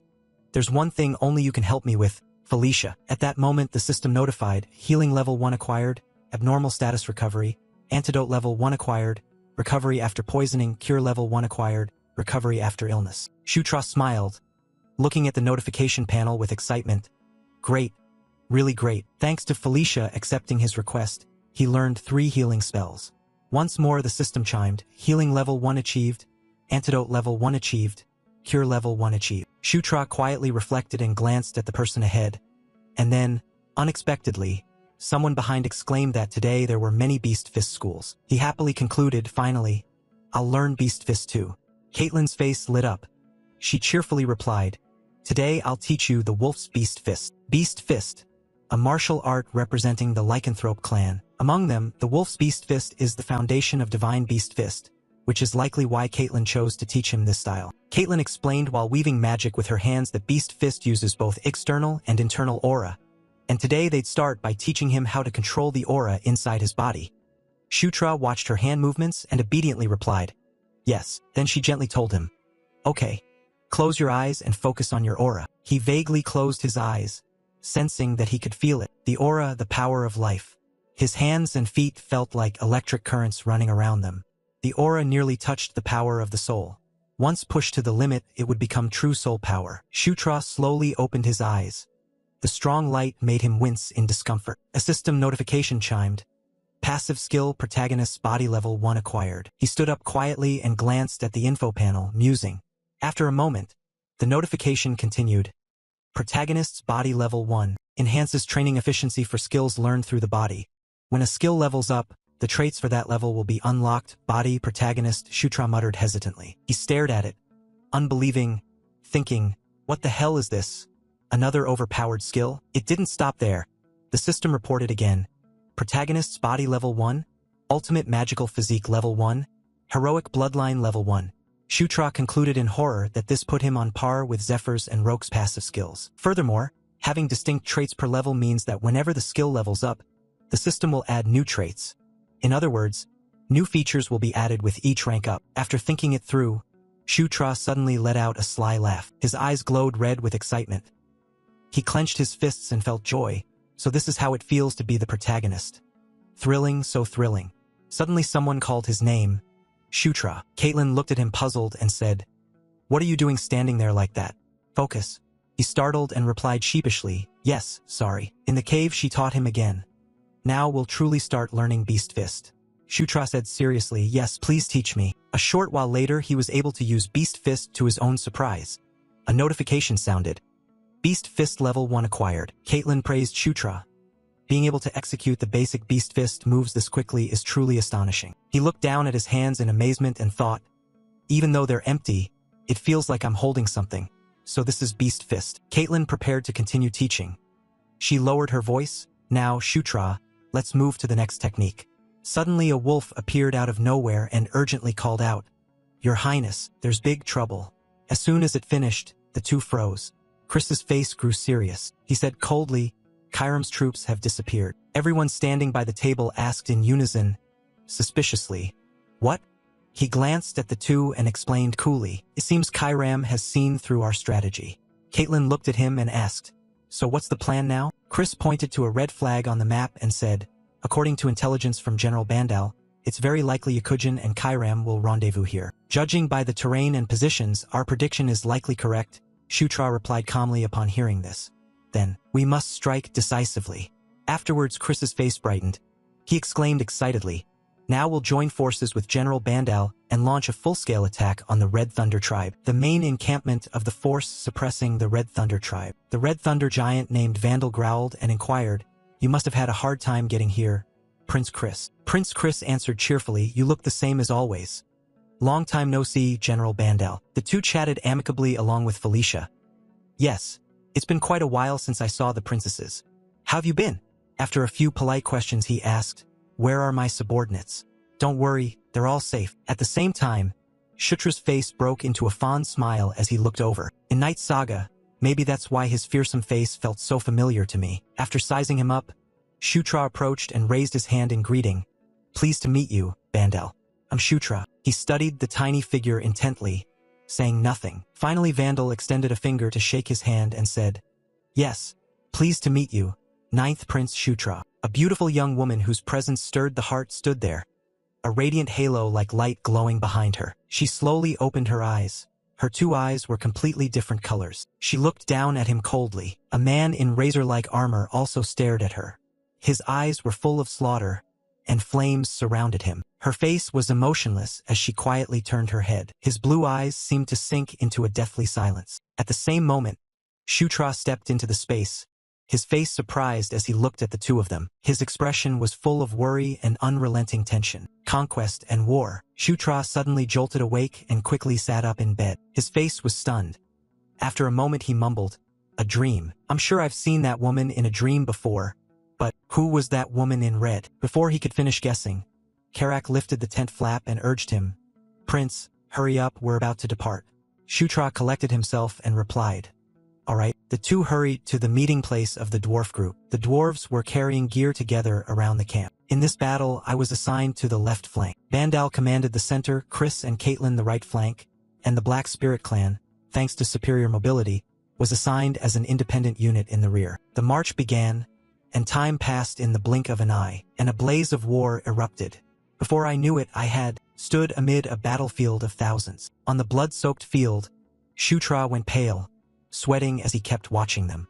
Vandal spoke sternly and immediately ordered his subordinates, form battle lines. Teach those bastards some manners. All troops, advance. The captain finished, and the hordes of goblins rushed into the battlefield. On the other side, seeing them charging over, they were stunned in shock. Suddenly, a sneering, contemptuous laugh sounded. He cursed inwardly, "What idiots!" Behind Vandal a blast rang out, terrifying them. He turned his head and asked in disbelief, "What was that?" Captain Vandal and his comrades were so astonished their jaws dropped. A giant mammoth stood there, staring coldly at them. At the same time, Vandal recovered from his daze and muttered, "A swamp mammoth." Explosions continued to go off around him without cease. They hurriedly fled from the pre-installed explosives. The catastrophic blasts made it impossible for the dwarves to avoid them. The detonations roared in a terrifying, simultaneous barrage. Everyone stood there with mouths agape, frozen. Shutra's face was truly shocked. He stammered, We've fallen into a trap. Those bastards knew everything from the start. Swamp mammoth, the name sounds like a mammoth, but its size is nothing like a normal mammoth. In short, it's truly a monster. Its eyes burned with murderous intent as if about to devour. Shutra shivered as it stared at him like prey. He stood frozen. Suddenly, a dark green, clawed foot slammed into the ground. The lizards chuckled with contempt, licking their lips and sticking out their tongues. The dwarves stared in terror. Shutra also spun around, frowning and grinding his teeth as he murmured, "The lizard people have appeared too." Both sides lunged at each other, ready to tear one another apart. A lizard man suddenly leaped up in front of Shutra, startling him. At the same time, Karak jumped onto its back and struck it hard. Then he shouted anxiously, "Stay alert, Prince. One mistake and we'll all die here." Shutra jolted, calmed himself, and hesitantly replied, "Right." He thought helplessly, he's right. This isn't a game. Meanwhile, Chris was also attacking the Red Thunder Tribe's lair. He frowned and snapped angrily, "Damn it, don't tell me they knew everything and pretended otherwise to toy with us." Suddenly someone called to him. It was Caitlin. Seeing Chris's tense face, she urged, "I think we should retreat now and wait for another chance." He asked suspiciously, "What? But if we're wrong, the losses could be worse, even total annihilation." Caitlin cut him off. "If we keep going, casualties will only rise. You have to decide now is the time to withdraw." Hearing this, he only pursed his lips without answering. A moment later Chris roared, "All troops, obey orders," which shocked the dwarves. Standing above, he shouted commands, "Mages, form a defensive line in the rear and stall as long as possible. The rest, withdraw quickly. Do whatever it takes to return alive. Absolutely no dying." Evening fell. On the barren ground there was an encampment. Healers were rapidly tending to the dwarves. In a tent, Chris bowed his head and said ruefully, "I was too complacent. I should have had some doubts." Vandal glanced at him, folded his arms, and replied, "It's done. Now we have two choices. Full retreat or request reinforcements from the Demon King's castle." Hearing that, Chris frowned and said coldly, "Perhaps that's what we must do. We can't sacrifice everyone for a bit of glory." Then first report to the Demon King's castle. Suddenly Felicia raised her hand and said, "Wait, I have an idea. The reason we came to this area in the first place was to excavate ruins. The expedition's destination is here, at the edge of the Jashuka Mountains." Shutra's face was extremely calm as he pictured her. Felicia is an excellent mage, but even in Night Saga she's not a combat-focused character. Her talent leans toward research and archaeology. She walked to the table and slammed her hand down on the map with a soft rustle. Everyone gathered around the table to hear her explain. "I've long studied a ruin known in these mountains, the 1,500-year-old ruins, the cave of the earth dragon Enkidu. Enkidu, a dragon born of magma, placed countless guardians to protect its cave and its treasures. Among those guardians were dwarves who once lived in the Jashuka range. Enkidu had them craft weapons to defend the cave." Chris repeated doubtfully, "Weapons?" Felicia continued slowly, "A weapon of thunder and life. Not only can it control chimera created as guardians, but it's also a weapon capable of casting army-scale magic." Suddenly, Felicia slapped the table hard once more. She looked at them resolutely and calmly said, "If we want to win, finding it is our only option." Felsia regarded everyone with a solemn expression and added that this is exactly what she came here to find. Vandal, standing beside her, hesitated and asked, "Then, Princess, do you know exactly where the anvil is?" Her tone took on anxiety as she answered, "No, I only know this much." Chris remarked casually, "Then that basically doesn't help at all." He stated calmly, "We don't know when the enemy will strike. I can't risk everyone's lives to hunt for treasure right now." Hearing that, Felsia burst out in disbelief. "What, Chris, You recalled an earlier memory and could be certain it was true. You had seen the Thunder Anvil before. When playing the hero character, Roke, he thought and then put on a serious face to invent an explanation. When I studied the Dwarven language, I found a related story. And most importantly, Shutra, without hesitation, expressed, I believe Felicia. Felsia was stunned, only able to stare at him, speechless. She was moved and murmured, Shutra, while he was already lost in his thoughts, calculating that he needed to earn more points right now. Chris still disagreed with everything he heard. Shutra, this isn't about trust. If we waste time here, Shutra, seeing that, felt helpless at Chris's stubbornness. Good grief, Chris is too headstrong. How can we put up with it? He immediately pointed to a spot on the map and said, the Gandharv people have a similar legend. At the same time, his mind raced to devise a plan. If so, Shutra's tone was full of resolve and assurance. The entrance to the ruins must be nearby. If we search around, I'm sure I can find it. If I fail, I'll take full responsibility. He looked everyone in the eye and pleaded earnestly, so please trust me this time. Privately, he decided he had to risk everything. A while later, a line of riders on translucent horses flew across the sky. Spectral war horses, summoned by Felicia. And that was Shutra's group.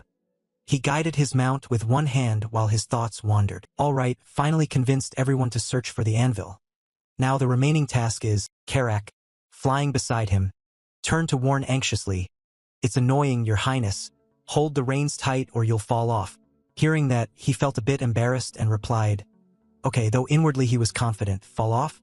What are you talking about? I rode these all the time when I was a Zephyr. After riding for a while, Shutra suddenly summoned up the display. He checked the group's position on the map and quietly calculated that at this speed they'd reach the entrance in about an hour.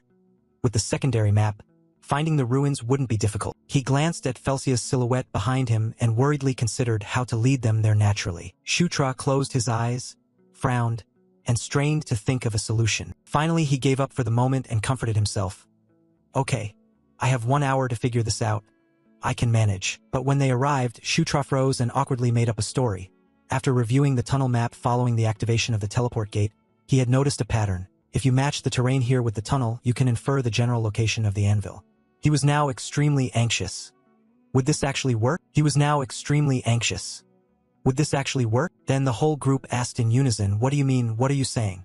Shutra blushed inwardly and shouted in his head, oh God, I was bluffing, leave me alone. At that moment Felsia suddenly spoke. Lead the way, Shutra. He cried out in surprised disbelief. Felicia? She looked at him with trust and said, I understand what you mean. Lead the way. Shutra couldn't believe it and thought, I made that up? Could it really sound plausible? But his escort acted natural and stepped forward. All right, everyone, follow me. Behind them, Felsia's expression turned contemplative as she stared at his retreating back. After a while, the group stopped. Karak looked ahead in puzzlement and said, we followed the prince this far. But he hesitated and pointed out, this is a dead end. They saw a sheer cliff face in front of them. Karak turned to Shutra and asked, are you sure this is the right spot? It doesn't look like an entrance at all. Hearing that, he smugly replied, who's to say we have to enter through the entrance? He watched skeptically and listened in silence. Shutra glanced at Caitlin and made a request. Caitlin, can you break through this? She blinked in surprise and asked, me? He didn't hesitate to confirm. Yes, I'm counting on you. Give it everything you've got. At that she agreed, all right, I'll try.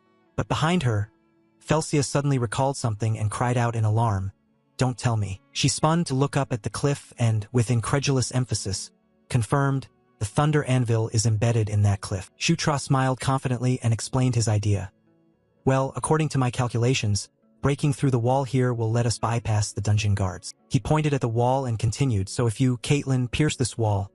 But before he finished, Felsia interjected. You idiot, you can't smash through it with your fists. She stepped forward, scolding him. Do you think Caitlin is a siege engine? Hearing that, he awkwardly rubbed his head. Then what should we do? Felsia said nothing and raised her hand. Immediately a rapid formation sphere appeared in her palm. She lifted it, aimed at the wall, and explained ruin archaeologists often pick up demolition and explosive skills. Felsia swiftly hurled the sphere, shattering the layer of rock and soil in front of them. Instantly, the thick, solid wall crumbled to pieces. It thundered down, producing a loud echo in the silent space. After that move, a passageway had been created. Felsia peered through the gap, and when she clearly saw what was inside, she couldn't believe it and muttered, impossible. Inside were the ruins of old, decayed architecture. She gaped and said, "Did you really find it that easily?" Then the group filed in. Felsia saw an object in the center of the chamber and asked, "What's that dome? Is the thunder anvil inside it?" Shutra confirmed, "Yes, this must be the final protective layer, and the anvil lies within." Hearing this, Karak pressed the issue. "So we just need to smash it?" He calmly denied it. "No, we can't. Doing that might damage the anvil." He then pondered deeply. There has to be a way to open it. Beside him, Felsia remained silent and listened. She turned and scanned the surroundings. Noticing several statues, she immediately pointed them out. "Aren't these statues a bit odd? Of the 9 statues, 3 hold weapons and 6 do not." Caitlin agreed and followed that line of thinking.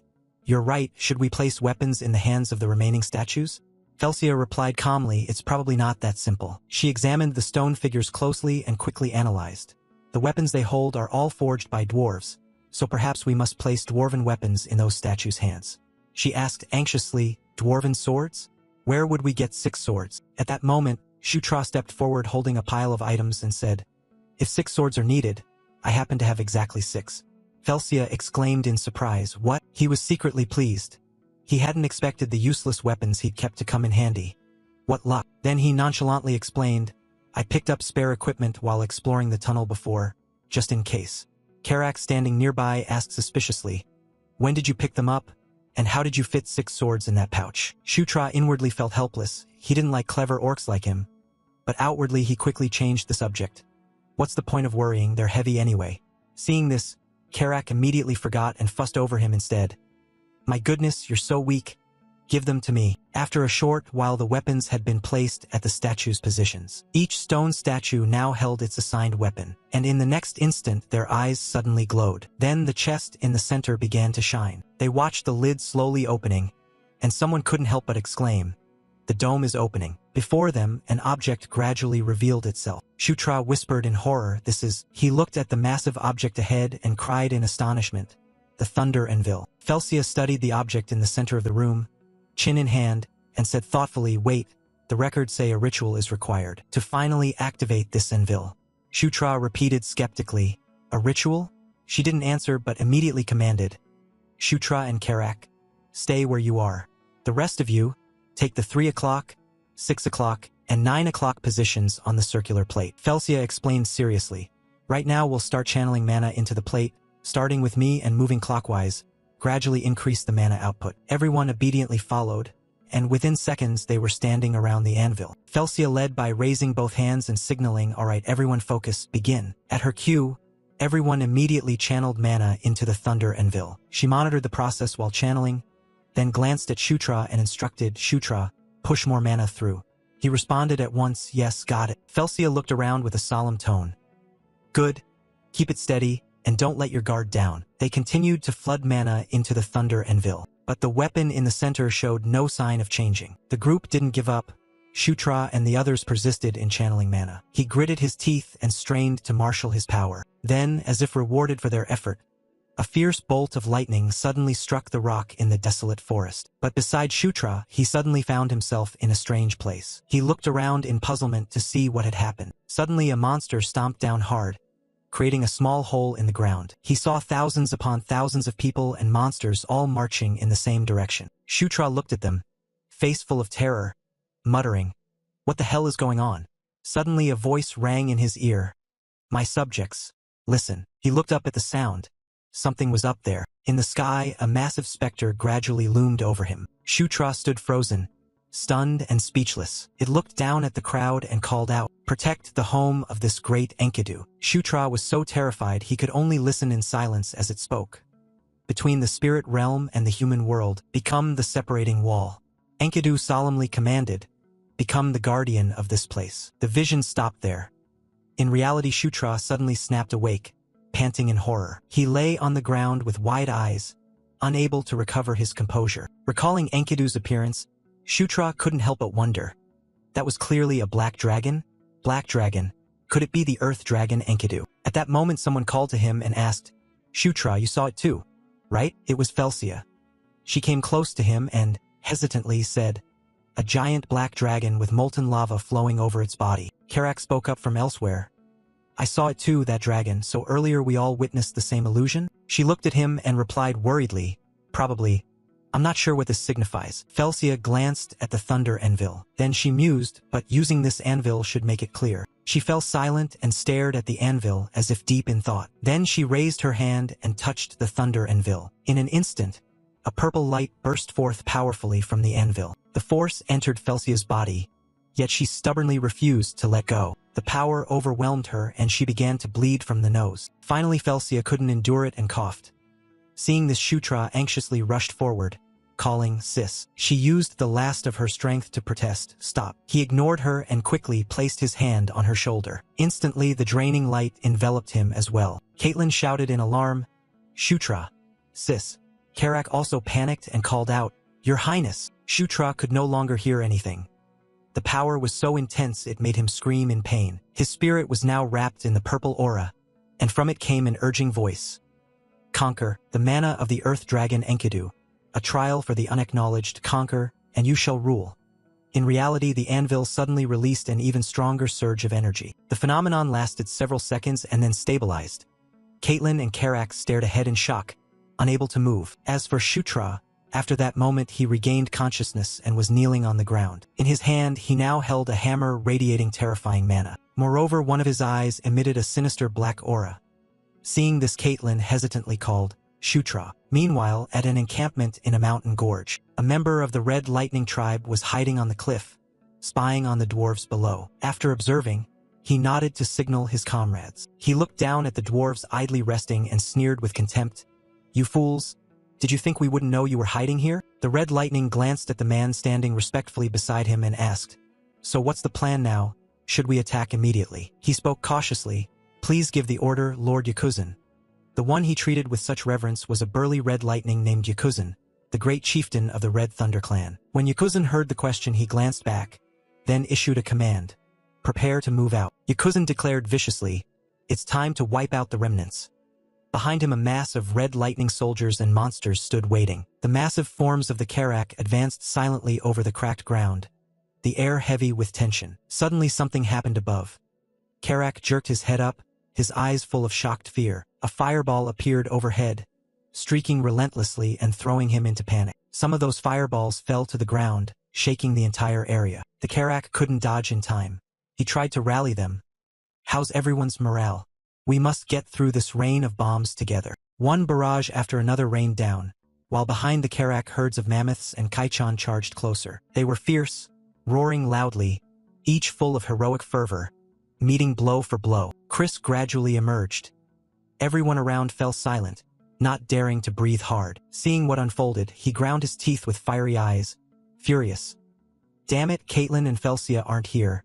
At this rate we'll be wiped out." Someone watching from a distance noted Yakuzan's imposing presence as he witnessed people around him getting wounded. Yakuzan gave a savage grin, his fangs gleaming in the firelight. "Foolish demons, I commend you for knowing you can't win yet daring to fight." Then he ground his teeth and ordered, "Kaichan, unleash your magic now. Quickly annihilate the rest of them." At that moment his hand went numb and trembled, unable to move. Only then did he realize what was happening. It was too late. He was stunned. "Why can't my hand move?" Through the mist the giant mammoth took shape. It was no ordinary beast but steeped in malice, a symbol of hellish destructive power. Its enormous eyes blazed, rage erupting within the creature, generating a crushing pressure that split rocks and shook the air. The Kaichan below only had time to look up, their faces drained pale with fear. A roar thundered like lightning, tearing the sky apart. Power and madness merged, turning the battlefield into a chaotic sea of fire. Yakuzan stood on the cliff with his axe, looking down ready for battle. Witnessing the scene before him, he trembled and blurted out, "What is this? What's happening? Why are they attacking us?" Amid the blinding beams that shredded the chaotic air, the Karak group ran after, observed by Chris's watchful eyes. Seeing that sight, he was stunned into silence. In that moment time seemed to freeze. His hand tightened on his weapon, trembling slightly, as waves of dark power swirled around it. Don't even mention Shutra's manifestation, perhaps. A rising sense of dread surged, and a terrifying thought flashed through his mind. Have they found the anvil? A coil of purple-black energy rose as he stared at the object in his hands. The energy in Shutra's hand made him feel an ancient power stirring awake. What is this thing? From behind him, the mysterious figure gradually revealed an important secret. Shutra turned around in surprise, not yet fully understanding what was happening. The thunder hammer is the weapon paired with the anvil. Felicia appeared, seemingly injured. It looked like Enkidu had chosen you. Shutra couldn't believe what was before him and asked weakly. You? By now Caitlin and Karak were behind him. They all looked toward her. There's no time, Felicia told Shutra. What are you waiting for? Use it. Faced with that command, he couldn't act rashly. Instead he studied the weapon in his hand, brooding. A purple-black mana enveloped the strange hammer, ribbons of energy twisting and spiraling through the air, as if roaring to be released, producing such fierce momentum that even the atmosphere trembled. Enkidu's power had taught him how to wield it. Amid that explosion of power, his body was lifted into the air, shrouded in a bewitching purple light. Conquest and subjugation. Conquest, and from that, domination. That is the action of domination, the way to wield the thunder anvil. The purple-black mana continued to coil around Shutra's hand. He spun his wrist and bolts of energy exploded outward like festival fireworks. A corner of his mouth lifted, not with cruelty but with a half-mocking challenge. First, should I try to control the swamp mammoth? Purple light burst like magical fireworks, surging. He was casting mana like a child playing with a new magic toy, determined to test every function at once. A gigantic beast erupted from the energy, magical radiance reflected in its blazing eyes. The battle was ferocious. A series of violent explosions produced blinding golden light and forces so strong they blasted earth and rock, sending those there flying. Chaos erupted as raging fires engulfed the area. Screams echoed amid the panic. What's happening? Why did it suddenly attack us? No one understood what was unfolding, only that the giant creature, silent until now, had suddenly turned on them violently and without warning. Amid the red glow of blood and flame, roars echoed as a colossal monster plunged down like a gale. Kaichan had sensed trouble before. Seeing the swamp mammoth attack the Red Thunder tribe, it seemed the prince and princess had succeeded. The battle erupted unexpectedly, bringing unprecedented chaos and savagery. Now's our chance. Wipe them out. Leave no one alive. Roars reverberated. Blades flashed as the two sides charged into each other in a frenzy. Blood and fire mingled. The clang of metal rang out incessantly. Yakuzan stood towering above, watching the scene below unfold. He could no longer bear it and turned to scold his clan. What the hell just happened? Why did the swamp mammoth become like that? I don't know, my lord. Who could wield that much mana? Vandal grew restless, unable to stay seated. Things had gotten serious. We should withdraw for now and wait for another opportunity. What? As the two voiced their opinions, an explosion erupted behind him, making Yakuzan turn his head to look. Chris landed with imposing force. The impact cracked the ground and raised a cloud of dust. Waves of pressure spread through the air, and Yakuzan only had time to look up in horror at the powerful figure descending before him. This looks like your end. The atmosphere was thick with tension, as if in the next instant war would erupt. If you surrender, I'll make you. Bastard. Finishing his words, the old man lunged with his weapon. Yakuzan, huge and fearless, charged. I'll tear you apart. He stood there, resolute and proud, blue eyes flashing, carrying the will of one who never yields. He struck with swift, controlled moves. Each blow he landed caused the old man increasing pain. His subordinates saw the fight tipping overwhelmingly to one side and faltered in fear. When it was over, they fled for their lives. Chris stood watching them. The great leader was dead, Yakuzan was dead. His hands were now stained with blood. After killing Yakuzan with an unforgettable move, he told them to run. Now it was just a matter of cleaning up the small fry. After sweeping away the enemies, he stood amid the battlefield and thought of them. Without those two, we would have been in real trouble. The reverie ended. Chris worried about the others, wondering if they were all right. On the blazing screen, chaotic images suddenly appeared. The battle scene was being broadcast live from the swamp. Everyone was stunned. So this was a direct feed from the swamp mammoth side. With the anvil, you can control all the sentries. Sweat dotted her brow as Felicia reassured herself that nothing too terrible would happen. After all, with the anvil's power, the Red Thunder clan. But an indescribable unease rose in her, as if total annihilation loomed. No sooner had she spoken than she collapsed. Everything had been too much for her. She could only rely on them, panic flooding Flo as they hastily embraced her. Seeing her condition, they anxiously checked on her after helping her up. Sister, are you okay? Felicia, are you all right? Don't worry. Rest a bit and you'll be fine. As everyone was about to find a place for the princess to rest.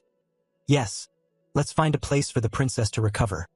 An unexpected sound rang out. It cut through the stillness, freezing everyone.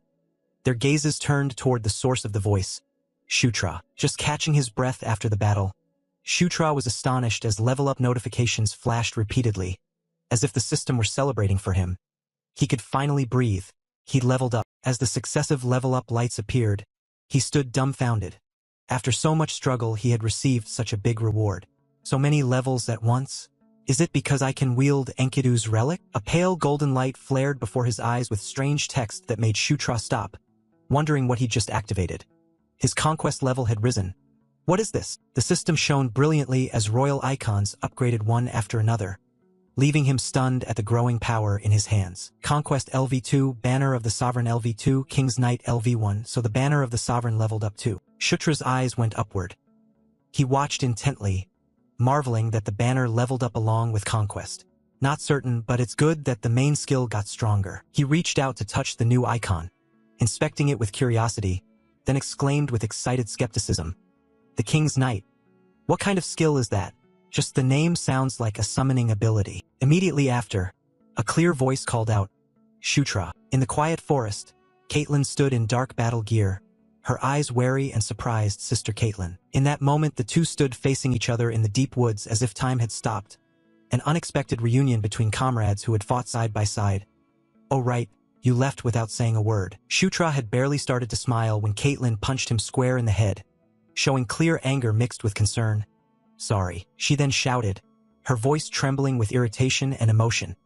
How could you disappear like that without a word in a place like this? Shutra, sorry. Seeing he was truly remorseful, Caitlin sighed and her tone softened noticeably. You're safe, that's good. Come back quickly. Maybe we'll have to camp here tonight. Weren't we supposed to head home right away? But as they began to move, the situation turned worse than expected.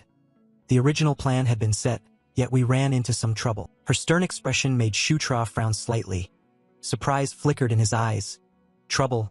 Huh. Her breath was weak, nearly fading into the surrounding darkness. Sister Felicia has fainted. One of the mages bent down to check her. The air grew heavy, only the quiet hum of mana remained. She had only recently been captured by the Chain Tribe and released. It seemed she had overexerted herself. Caitlin glanced at the teammate lying unconscious. Before she passed out, she said a short rest would be enough. But who knew when she'd wake? She forced a smile, eyes hardening with resolve. Without her, we can't summon the illusion mounts, so we'll have to stay and monitor the situation for a while. Her voice whispered in the stillness, more to reassure herself than anyone else. I understand. I wonder if Sister Felicia will be okay. The silent night sky blanketed the mountain range with a cold, misty veil. The giant Karak lay motionless in the hall, while a few others leaned against the walls, breathing heavily from exhaustion. Shutra sat silently on a stone step, arms crossed, gaze distant. His breathing was still heavy, yet his mind would not settle. Leaning against the cold rock wall, he closed his eyes and felt the energy coursing through his body. Was full recovery of his stamina really due to leveling up? The post-battle fatigue gradually faded, leaving an odd clarity. Silence shrouded the ruins, only the night wind slipping through toppled pillars. Strange. I don't feel tired at all. Do we have to wait like this until morning? A sudden cold gust blew through, prompting Shutra to open his eyes slightly. His gaze landed on a stone door tucked in a corner of the ruins he hadn't noticed before. Thinking back, this is a relic, so surely deep within the dungeon there will be weapons or treasure. The thick darkness shifted. From the blackness, dozens of glowing red eyes slowly appeared, the spirit scene of the ruins awakening. The air turned viscous and oppressive, as if ready to swallow every breath. Of course there would also be traps and guards, but instead of fear, Shutra clenched his fist. A black-purple energy surged, running along his arm and burning bright in the night like a phantom flame. At that moment the energy exploded, darkness coalesced in his palm and formed into the shape of a sinuous weapon, alive as if it had its own soul. What if I am the rightful master of this relic? Ahead, the giant black stone anvil trembled slightly as strange waves of energy radiated out, merging with the power within him. The power the anvil's master can wield in this relic. Purple light cast across his face, reflecting in his blood-colored eyes with a dazzling, arrogant gleam, and here, it held absolute power. In other words, I already have my ticket through. In front of him, the massive form of Karak sprawled out, sleeping on the cold stone floor. Soft snores mingled with a low voice calling quietly, Karak? Karak? Huh? Hearing the call, Karak startled awake.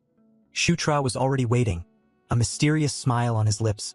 Come with me to a place. There, flames flickered against cracked stone walls, the fire roaring fiercely. The two stepped deeper into the dark corridor of the ancient relic. Karak frowned and spoke with concern. Is it safe to go on like this? If something happens, I'm the master of this relic, what is there to worry about? The heavy stone door opened and a cold breath exhaled from within. Think carefully.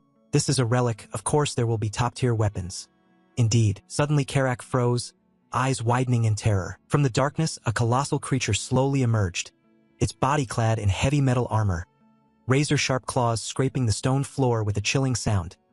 Your Highness, there's a giant monster over there. Although Karak gaped, sweat pouring down his brow, Shutra beside him remained calm, arms crossed as he watched the moving creature. An arc golem, and even in a griffin form. Arc golem, there's one of those. Just treat it as an extremely strong guy. The two backed away quietly, trying not to make a sound while the giant metal monster still slept. If we'd come in the usual way, we might have died here. Seriously, enough with the bad omens, let's move quickly. His eyes skimmed the massive form sprawled on the stone floor. His low voice trembled slightly. Look at that terrifying size. If possible, I don't want to fight something like this. Karak, I can't believe you're such a coward. I'm not a coward, I'm being careful. Just then, the stone door at the end of the corridor slowly opened, revealing a lone light inside. Moments later, an excited shout echoed through the space. Your Highness, I found it. It's a treasure. Karak's eyes widened with undisguised delight. He grabbed the armor and held it up. Look, it looks like high-quality armor. You were right, it looks decent. Shutra squinted, sensing a faint flow of mana in the air. He could feel a weak magical aura. So this is magic armor. The words escaped him, but he also thought of his teammates. Karak, do you want to take it? Really? Can I actually take it? Seeing Karak so happy, Shutra couldn't help but smile. After all, it's far too big for me. Thank you, truly thank you, Your Highness. He froze, surprised, and looked toward the wooden table where a small chest was emitting a faint glow. Without hesitation, Shutra grabbed it. The coin bears a dragon, how majestic. Is this ancient gold? I should store useful things in the inventory chest first. Then he turned around and reached for the item, but didn't forget Karak's voice. Karak, if there's anything worth taking, just take it. He thought that was all, but something behind caught his curiosity. He stepped forward and opened the chest. Something inside made Shutra exclaim. What is this? As if drawn by something, he glanced toward it. A sound came from behind when he opened the chest. A soft noise echoed at the rear door. Inside that door glowed pink and looked enticing. What is it? It seemed to be someplace. A mystery. The door had fully opened, revealing a secret space. Seeing that, Shutra's eyes brightened. It captivated him and robbed him of his composure. I have a feeling there's something good here. That attraction drew Shutra closer and he stepped inside, past the corridor into a vast space. Entering the mysterious chamber, it looked beautiful with the purple flames blazing. Passing the corridor opened into a large area. His gaze fixed on some invisible point. Shutra's breath slowed as if he'd noticed something strange. There. Huh? A brilliant purple light flared in the center of the room, emitting an unusual energy that made the air heavy. There it is. Before Shutra, an object hovered in midair, slowly rotating in a bewitching glow as if breathing. I know this mana, the purple light reflected in his red eyes. He felt astonishment mixed with caution. Though he'd never seen it before, the name popped into his head. Enkidu, the Gauntlet of Enkidu. Amid the whirling purple light, a strange armored object with jagged edges radiated a suffocatingly powerful presence. Pseudo-seismic. Shutra stood before the gauntlet hovering in the flames. He opened his eyes wide and stared at it, whispering unconsciously. Radiance, Conquest Knight, Enkidu Gauntlet, Pseudo-seismic. Step by step, Shutra drew closer. He reached out as his thoughts urged. Pseudo-seismic, it's calling me. Just as he was about to touch it, then suddenly a force pushed back, preventing his hand from getting closer. Your level is insufficient, your mana is insufficient, your spirit power is insufficient, your strength is insufficient. Shutra froze for a moment. What is this? I can't touch it yet? Just as he panicked, a mysterious voice issued from the gauntlet. I permit. A blinding light burst from the gauntlet. The pseudo-seismic has acknowledged you as its master. Bit by bit, it broke apart into many pieces. When he saw the system display changing the pseudo-seismic's owner to Shutra, he joyfully reached out. The gauntlet immediately enveloped Shutra's hand. The excitement in his eyes was uncontrollable. After a while, he stared at his right hand wearing the gauntlet, wondering if it had really acknowledged him as its master. Then the system panel appeared.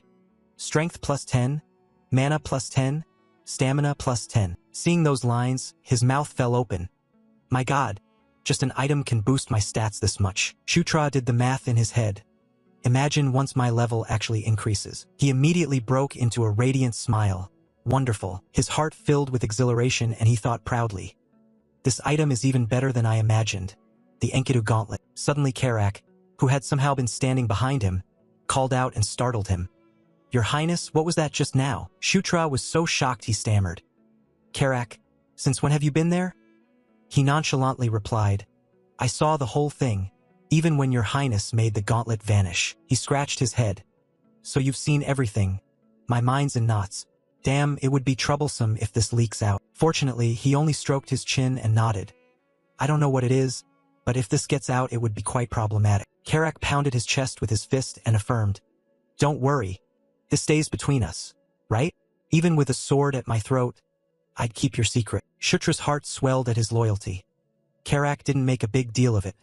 If your Highness has gathered everything needed, we should head back. He smiled as he detected annoyance in the other's tone. I don't really like this place. It makes me uneasy. Shutra nodded. Let's go back. The two quickly made their way toward the exit. His eyes suddenly brightened as he noticed something. Shutra hurried off somewhere. Wait. Karak? The latter looked at him blankly. Is there something else, your Highness? When Shutra asked, Didn't you see it?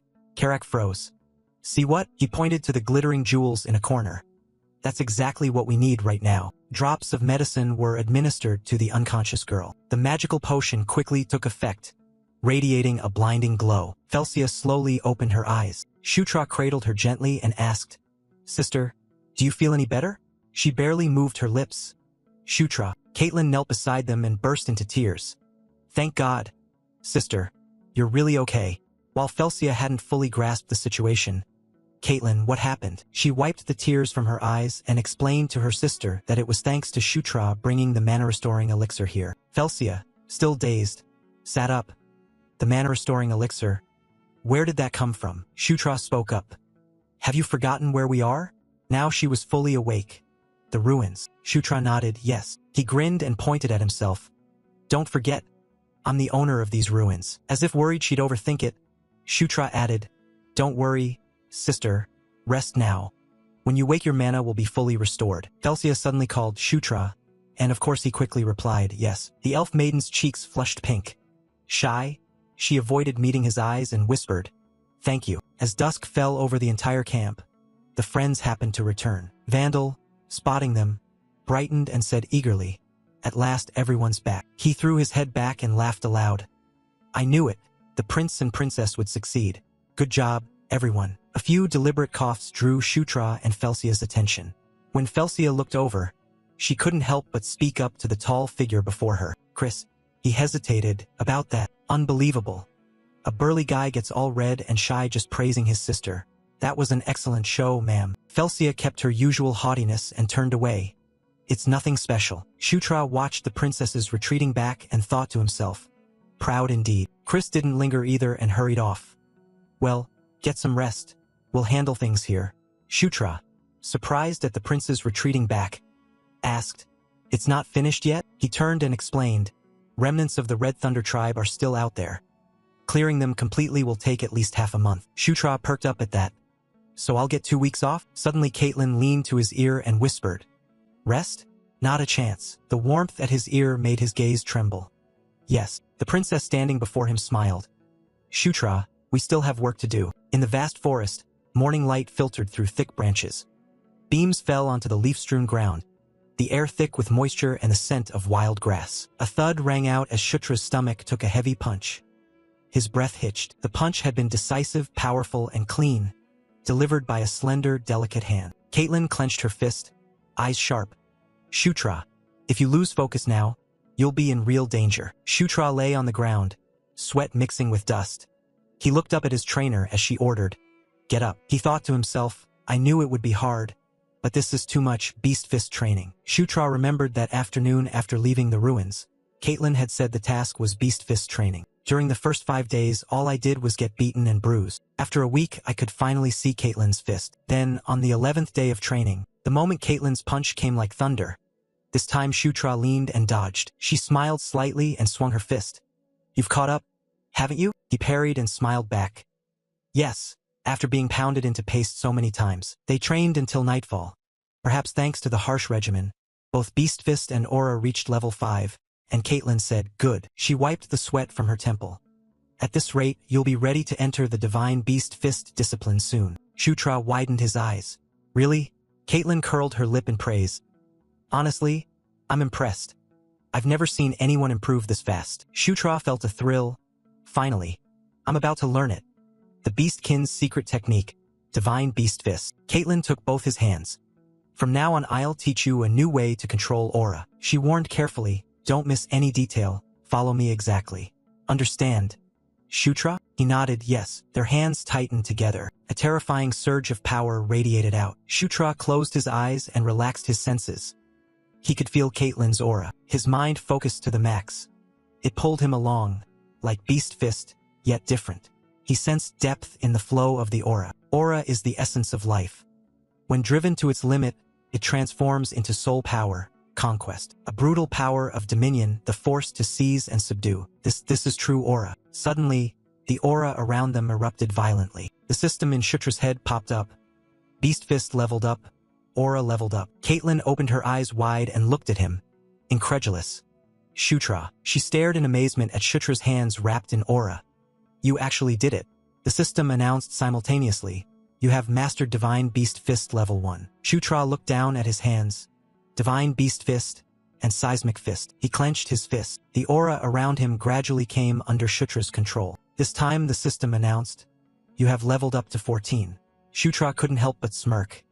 Yes, he was 10 times more excited, unaware that a large figure was hiding behind a tree watching him. This is it, the real beginning. Vandal had no idea how long he'd been there. A satisfied smile sat on his face. In an instant, sunlight flooded the camp the next morning. Shutra and Caitlin were enjoying breakfast when he spoke up. Right? With his arms folded on the table, Shutra looked at the princess across from him. Sister Caitlin, can I ask you something? She looked up. What is it? Hearing the question, Caitlin flinched for some reason. What's going on between Chris and Felicia? Actually, Shutra was a bit worried. Like Chris, Felicia is someone I want on my side. If their relationship is strained, it would be troublesome. She hesitated. They're not enemies, but there's a sense of distance between them. Really? Finally, Caitlin sighed. There's no feud between them, so why is it like that? She continued, to Shutra's surprise. I'm not sure, but it might relate to issues between Chris and Sylvan. When he heard that name, he blurted out, Sylvan. Caitlin immediately warned, careful, don't call his name like that even if he's not here. Sweat trickled down his head. Sorry sis, I slipped. Shutra thought to himself. Felicia's twin brother, Sylvan Doomblade, when I played Zephyr, he was a formidable rival. He wanted to probe for more information. So, is there something between Chris and SYLV? But the question was cut off when Chris drew back the curtain and entered. So you two are here after all? He stammered, Chris. Caitlin was startled too. What? You arrived early? Chris didn't notice the two of them looking uneasy and said, pack up. Work finished sooner than expected. We'll leave this afternoon. Still a bit flustered, Shutra asked again. Leave where? This made him laugh. Are you asking for real or pretending not to know? After the mission we have to report back. Vandal held out a finger for Shutra to take. You all did very well, princes and princesses. He bowed gently. I look forward to our next meeting, 9th Prince. Shutra returned the smile warmly. Likewise, Vandal. After a moment Chris spoke up. All right, let's go. Shutra quickly answered, yes, let's go. Afternoon light flashed across Chris's golden hair. Let's set out, back to the Demon King's castle. Meanwhile, at the Demon King's castle, the sky was blood red, casting everything in that hue. In the throne room someone had taken their seat. The mysterious figure wore terrifying armor, deep red like blood. So the group set off through the night. The road back to the Demon King's castle was fairly straightforward. After discussion the group decided, first head to the long-distance teleport gate, then use teleportation magic to reach the Demon King's castle. That night they set up tents and lit fires to rest. The nearest teleport gate was 3 days' travel away, and that's without stopping. Under the high moon they camped again for another night. Shutra sat in the moonlight and murmured, the Demon King's castle. Now that we're truly arriving tomorrow, I'm starting to get nervous. He used a small branch to write names in the dirt. Zephyr, Bokal, Anastasia. Right now 3 factions hold power within the Demon King's castle. Shutra first thought of the Demon King's second son, the most formidable rival, second Prince Zephyr Ragnaros. Next was the eldest son, Grand Prince Baikal Ragnaros, and finally fourth Princess Anastasia Nekrian. Birth order doesn't matter in this struggle for the throne. Whoever contributes more and wields greater power will dominate. Among them, Baikal and Zephyr are true brothers, evenly matched.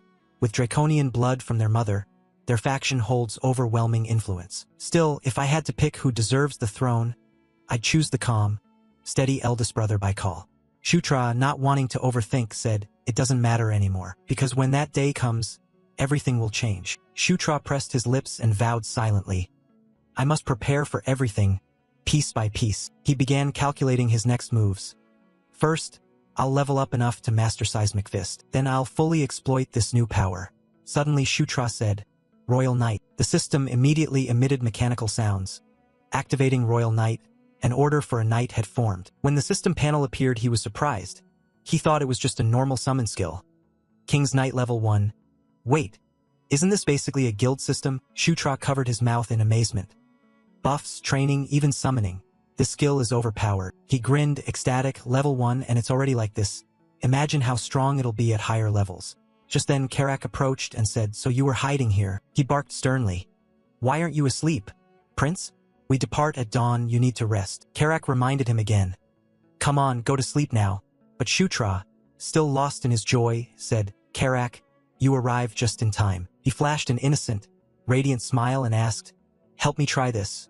Will you?" Seeing Shutra's demeanor, he was flustered. "What are you planning to do?" Then, in the night his voice rang out, "Karak, mighty orc warrior." Shutra swung his sword forward. He placed the sword on Karak's shoulder and said solemnly, "From this moment on, I dub you my knight." Immediately something seemed to change within his body. Karak stammered, "Prince, there's something, this feels strange." Then he smiled and looked straight at Shutra as if his loyalty to him had surged.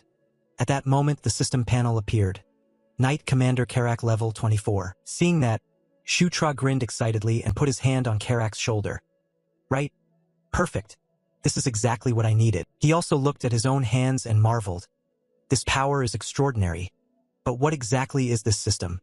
Suddenly Shutra called, "Karak." His eyes sparkled as he asked, "Do you want to become the strongest living orc?" As he spoke, Shutra imagined the future. "Just wait. I'll train you to become the supreme orc emperor, like in Night Saga, a beast that can rival the dragonkin." With this flourishing flora, in time Karak murmured, "Prince." He hesitantly asked, "Are you sure? I'm not sick, am I?" Finally morning came, and sunlight poured down from above. Their group reached the teleportation gate. The blonde smiled at Shutra and said, "All right, let's go." He returned the smile softly. "Yes." Then they all stepped onto the teleportation gate before them. A moment later the group stood ready inside. The gate began to tremble, making Shutra start. A light flashed from the top of the tower, illuminating the entire forest. Unfamiliar with it, he was confused by the gate's pull. Shutra couldn't help breaking into a cold sweat as he shouted, "Wait." Then he let out a desperate cry as he was sucked toward the light ahead. When he opened his eyes, Shutra and everyone else had appeared in a different place. Everyone stood upright as normal except him. Caitlin immediately asked, "Shutra, are you okay?" He recovered and replied, "Yes, I'm fine." Then he looked toward Felicia as a chorus of voices called out, "Princess Felicia." Immediately many women of her clan ran over joyfully, saying, "We have been waiting for the princess. Her radiance shines as brightly as ever." Seeing them, Felicia happily greeted each person. Shutra was astonished by the scene. It was like an idol fan club. Were those her attendants or retainers? Then another voice rang out, "Prince Chris, we have awaited your return." "Lady Caitlin, your beauty grows ever more radiant. Long time no see. How is everyone?" Chris and Caitlin were warmly greeted. Seeing this, he felt a bit embarrassed. Was no one paying attention to him? Suddenly 2 girls over there muttered to each other, "Wait, are you serious?" Shutra reflexively looked their way. They seemed to be discussing something. He fell silent and suddenly realized, "Yes, now I understand. This is my standing in the Demon King's castle." Shutra sighed softly. "Oh well, I've known this all along." Then he turned to him and said, "Karak, are you ready?" Shutra smiled without backing down. "Let's start changing this place, one step at a time." After that, they went to a nearby inn. The place was quite simple, with cobwebs in the corners. The furnishings bore the wear of time. Karak finished putting things in the room and said, "I think we can unpack our luggage here," while Shutra sat on the bed and sighed. "At least we still have a room to stay in." Then he turned to say to him, "They said the formal events start tomorrow. so we can rest comfortably until then. Shutra, helpless at Karak's optimism, thought comfortable, what comfort? It's like being abandoned. Then suddenly there was a noise from outside the door. A girl entered and said, "It's an honor to meet you. I am Flora Sevensword from the Demon King's Castle Real Estate Management Office." Shutra immediately showed his displeasure. What is someone from the real estate office doing in a shabby place like this? Flora replied that it was because the 9th prince's achievement level had increased. She added that he could choose a new residence. Hearing that, he was astonished. Shutra then went straight to the merit office. The girl smiled. "I'm Isabella from the merit office. Greetings to the 9th prince, representing the merit office. Isabella." He asked right away, "I heard I can receive a new residence here, right?" Isabella maintained a respectful tone and replied, "Yes, that's correct. You've come to the right place." Then she smiled and opened the system panel. Isabella reviewed the information and said, "9th Prince Shutra Ignis has advanced to achievement level 5 after the recent extermination campaign. Therefore, the facilities you are allowed to use within the Demon King's castle have expanded, and your monthly allowance has increased from 5 gold to 500 gold. She couldn't help praising him. "You are the first to reach this amount of merit on your very first mission." Hearing that kind of multi-level marketing tone, Shutra forced a smile and said, "9th Prince. Really?" Then he asked, "Can you tell me now which residence I've been assigned?" Isabella replied, "Yes, of course." A moment later, Karak looked up in amazement and stammered, "Wah, Prince."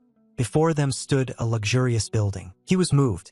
"Is this really the prince's new residence?" Suddenly someone approached and said, "You arrived early." Flora said respectfully, "I am honored to serve as the housekeeper of this place starting today.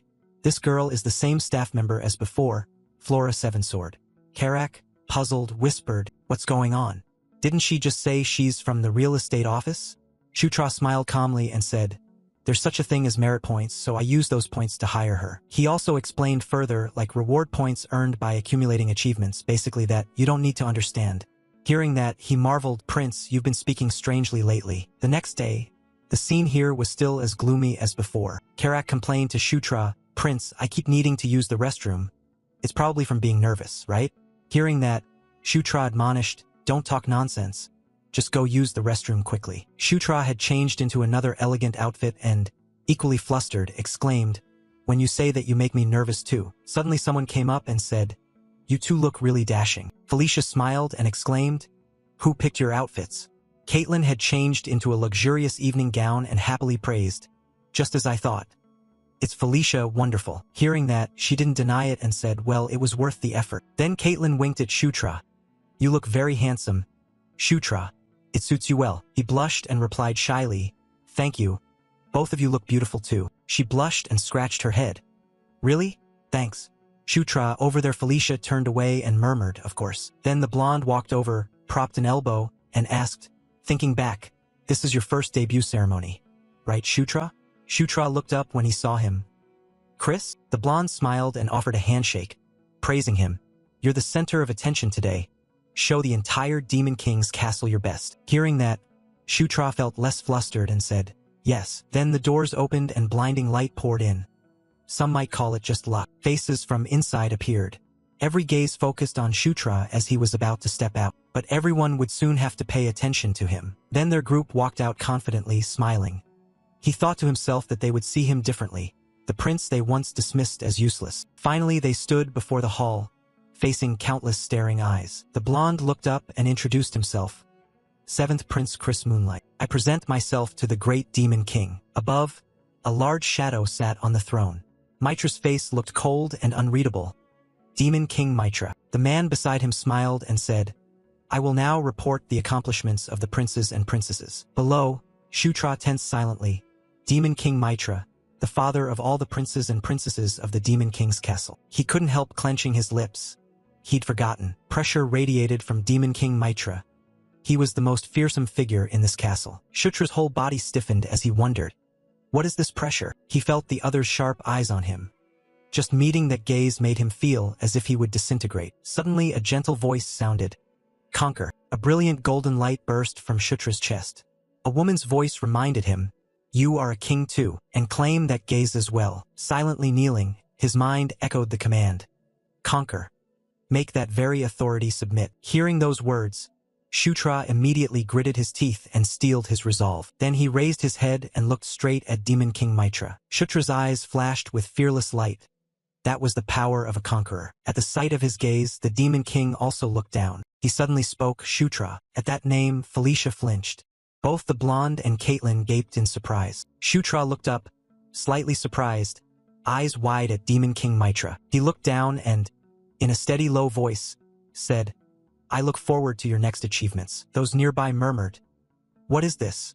His Majesty has never personally named princes or princesses during an audience. All eyes turned to Shutra. Why the 9th prince? Someone with no reputation? He stared at the king in shock. The words sounded ordinary, yet they were words the Demon King had never spoken. That made them immensely precious. Shutra pressed his lips as if pondering something deeply. Then he fixed Mitra with a calm, unwavering stare and said, I will not fail your Majesty's expectations. His first audience, Shutra Ignis, had concluded, leaving a strong impression on everyone. Back at Shutra's house, a loud shout urged him. Prince, what are you doing? Get up now. He sat up dazed and groggy, asking, What is it? So early. Karak hurriedly said, There's a letter from the merit office. Shutra took the letter, opened it, and wondered why it was from the merit office. He immediately widened his eyes in surprise at its contents. He peeked over curiously and asked, What's written in it? Someone say it quickly. Shutra murmured quietly, How should I interpret this? He looked up with an awkward smile.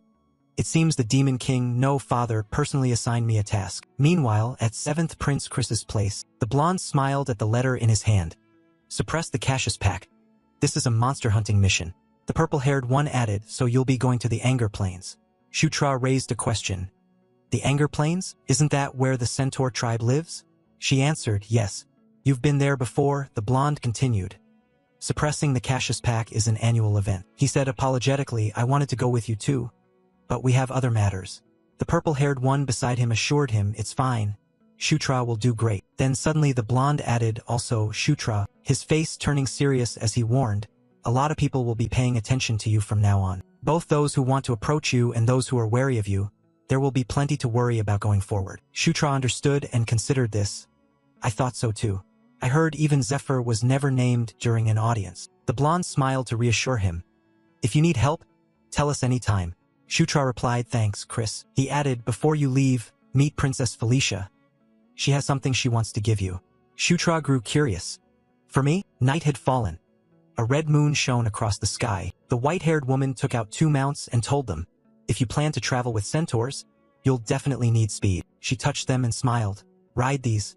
Seeing them, Shutra exclaimed happily, Thank you, sister. Then the white-haired woman suddenly produced something else and placed it in his hand.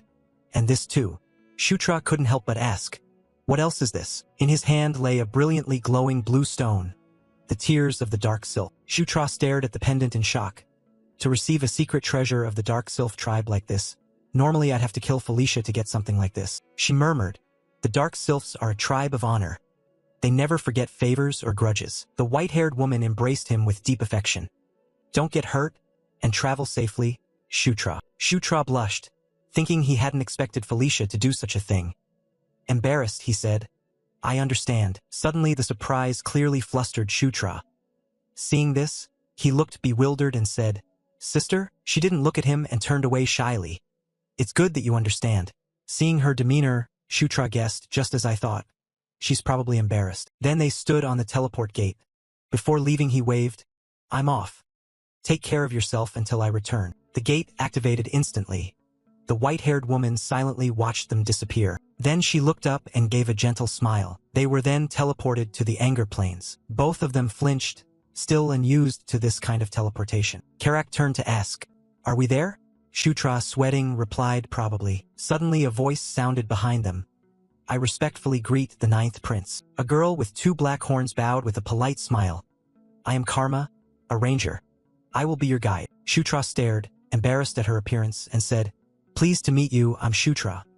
He thought to himself that her upper half was human while her lower half was beast. Karma acted professionally, placing a hand on her chest and saying, Yes, Lord Shutra, it's an honor to meet you.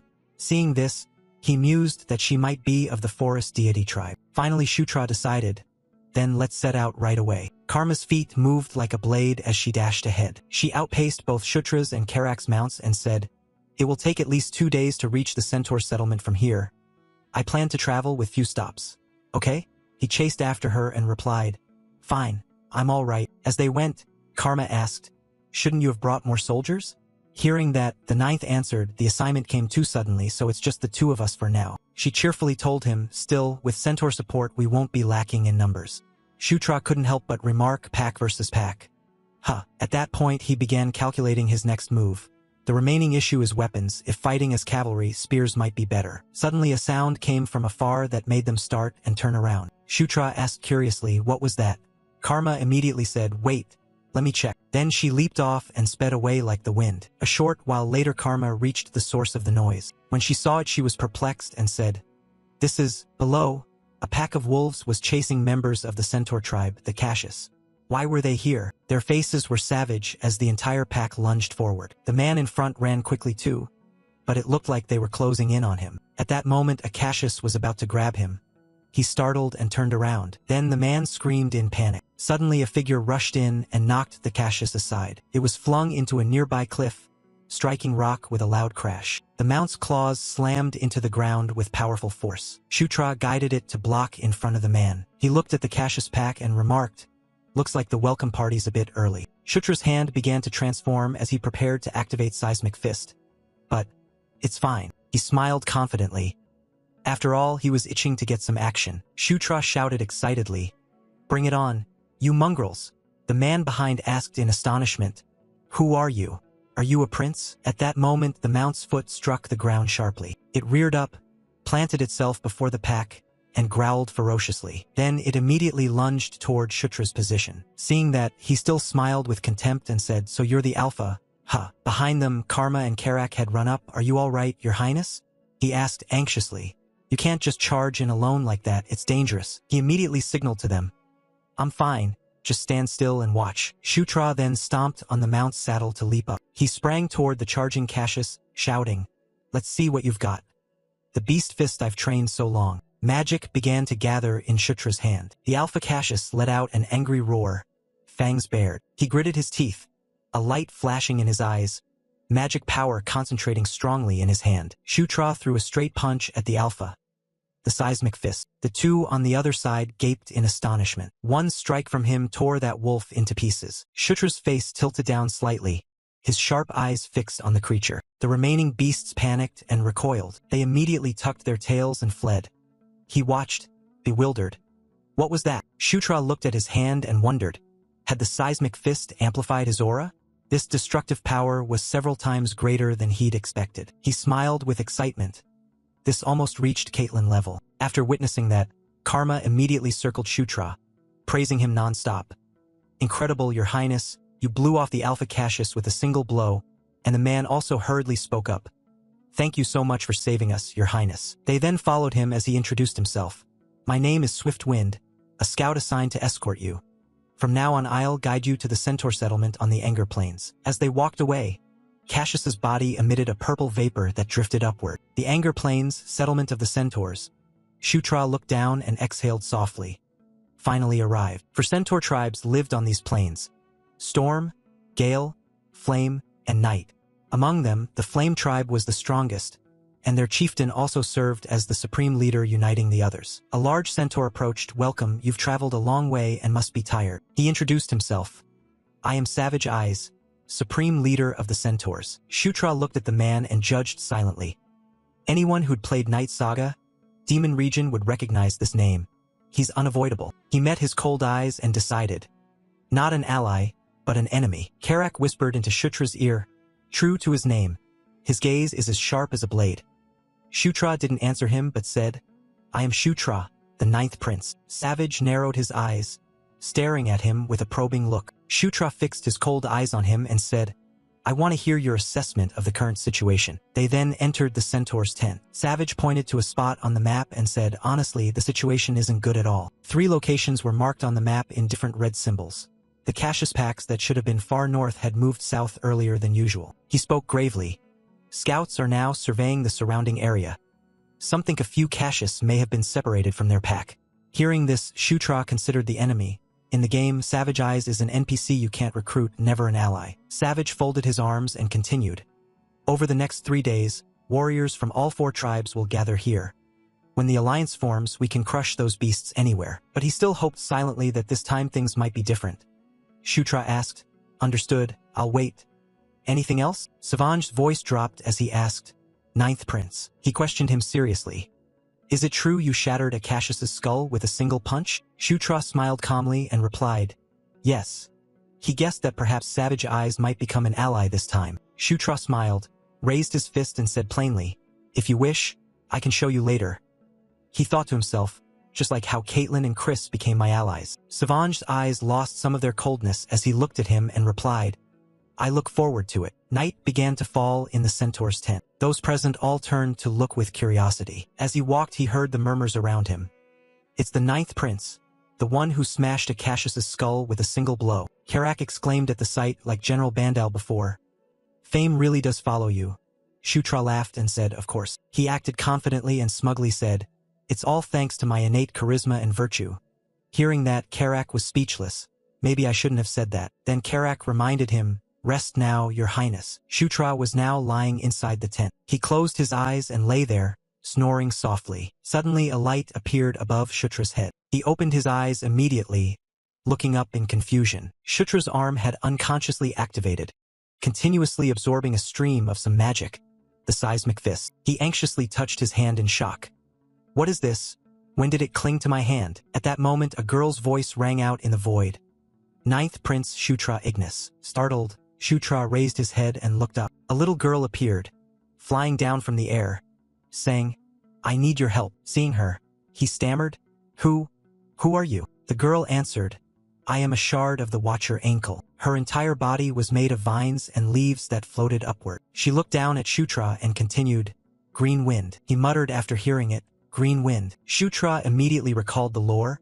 If it's green wind, then it's one of the natural spirits worshipped by the centaurs and satyrs. In the Night Saga world setting, the Anger Plains remain verdant thanks to the power of green wind. Leaves rose and swirled on the wind, controlled by green wind. The girl said, "This is my homeland." Before them stood a building flanked by 2 blue flames still burning, where the shard of the Watcher Ankle, my source, resides. He looked over and murmured, "The shard of Ankle, wait." Realizing this, Shutra was startled.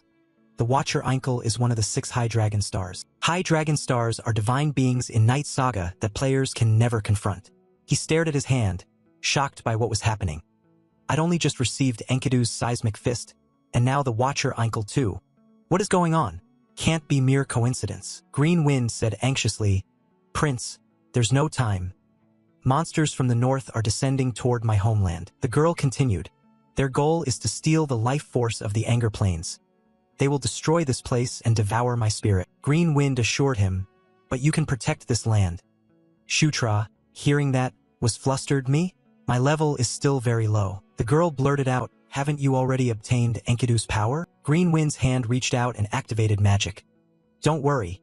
The shard of Ankle will make you stronger. First, show that proof to my descendants." Shutra was then transported back to his room. He looked at the thing in his hand in amazement. The object in Shutra's hand looked like a glowing piece of green wood. Green Wind's voice murmured that it would surely help him. In the night, a voice barked out, "What do you mean?" Savange asked anxiously, "Is Green Wind in danger?" Shutra then told him what he knew. There's a small shrine to the northeast, and according to Green Wind, the Cassius Pax will soon attack that place. He urged, "There's no time, we must muster the troops and depart at once." Hearing this, Savange hesitated. It's hard to mobilize on words alone. Immediately, a blue light appeared. Shutra presented the piece of wood. Savange recognized it at once. It was Green Wind's sacred relic. At that point, he no longer declined and asked seriously, "What must I do?" The scene shifted to the next morning as dawn light spilled down. Footsteps rang out steadily and in order. All centaurs in the tribe who could fight had taken up full arms. Shutra was now riding his mount among them. He looked at the map and said, "We can finally see it." Seeing the shrine shrouded in magical wards ahead, Shutra wondered, "Is that Green Wind's shrine?" He thought to himself that without the small map, he never would have found a shrine in such a spot. At that moment, the man ahead's expression darkened as he said, "Chief, over there." Before them was a pack of Cassius, but Shutra couldn't help but feel puzzled. How did the Cassius know Green Wind's dwelling? He began to suspect that something was wrong. that there was something he didn't yet know. Savanj told Shutra the numbers were larger than expected and asked, "Prince, do you have a plan?" He recalled Green Wind saying he could gain power from Einkel's shard. Surely that thing was in the shrine. So Shutra decided, "I'll enter the shrine. Don't let them get close." He replied, "Understood." He signaled his mount to surge forward and told the two behind him, "Karak, Karma, let's go." They followed, answering, "Yes, Your Highness." Outside, Savanj immediately shouted to his tribesmen, "Do not let those bastards into the shrine." He gave the order, "Everyone prepare for battle." Then he yelled, "Charge!" At his command, the Centaur tribe surged forward brandishing weapons. The archers immediately took tight formation, aiming straight ahead. A rain of arrows shot at the caches in front. Next, the line of swordbearers charged in swiftly. They cut into the monsters in a brutal slaughter. Once the path was cleared, Shutra's group immediately dashed forward. Chasing the dwarven tribesmen, one asked, "Prince, we just need to reach the shrine, right?" He answered, "That's right." Seeing that, he ran ahead and said, "Then we'll clear the way." Karak swung his axe up. He cut down the rushing caches one after another. Next, Karma was no less impressive and dealt with the remaining ones. Shutra smiled as he rode forward. "Good. My teammates are doing great." He ran ahead saying, "All right, we're almost there." Suddenly, a wooden beam fell down near Shutra. A centaur unexpectedly attacked him. Shutra and his mount were immediately thrown off. The thing had a massive body, holding a mace in its hand, and it roared. Then it charged forward with its weapon. Shutra startled and thought to himself, "Damn, I was careless." At that moment Karak appeared in front of him. He checked, "Are you okay, Prince?" At that moment a sharp claw mark appeared on Karak's shoulder. Shutra breathed a little easier and said, "Karak." Karak turned to him and said, "Get up. This is no time for sleeping." Suddenly the half-man, half-horse demon roared and rushed in. It repeatedly attacked Karak. He fought back with his weapon as well. Shutra didn't stand idle either and grabbed his weapon. "What's up, Karak? Acting all tough but tired already, huh?" He plunged his knife into the ground and shouted loudly, "Under the king's banner." Shutra yelled, "Now comes the real attack." As if reinvigorated, Karak quickly struck the monster. It was startled and couldn't react in time, getting hit. He rushed in and landed several blows on the creature. Karak let out fierce battle cries. Then he swung again, slicing across the creature's body. It immediately screamed, blood spouting and flesh tearing from its mouth. Finally, he leaped up and brought his axe down toward its head. A finishing blow ended the creature. The surrounding earth and rock trembled and cracked. Dust and smoke billowed everywhere as the battle raged. Karak warned, "Your Highness, go quickly. Leave this to me." Shutra didn't hesitate and ran off, saying, "I trust you." He was now close to the shrine. He pushed the door open and rushed inside. Her voice rang out in the void, "Hurry." Shutra stopped and listened. "Green Wind." Then a stream of magic spread from his arm. Green Wind whispered, "The sanctified relic of Enkidu will guide you." Shutra followed the magic. The energy was leading deeper into the shrine. The energy threaded throughout the interior of the shrine. He followed it until he reached a tree trunk. Before Shutra stood a large, lush tree. Suddenly a small branch grew out from inside the tree and reached down. He looked up and couldn't help but startle. The vines transformed into a hand that offered something before Shutra. Seeing it, he was astonished.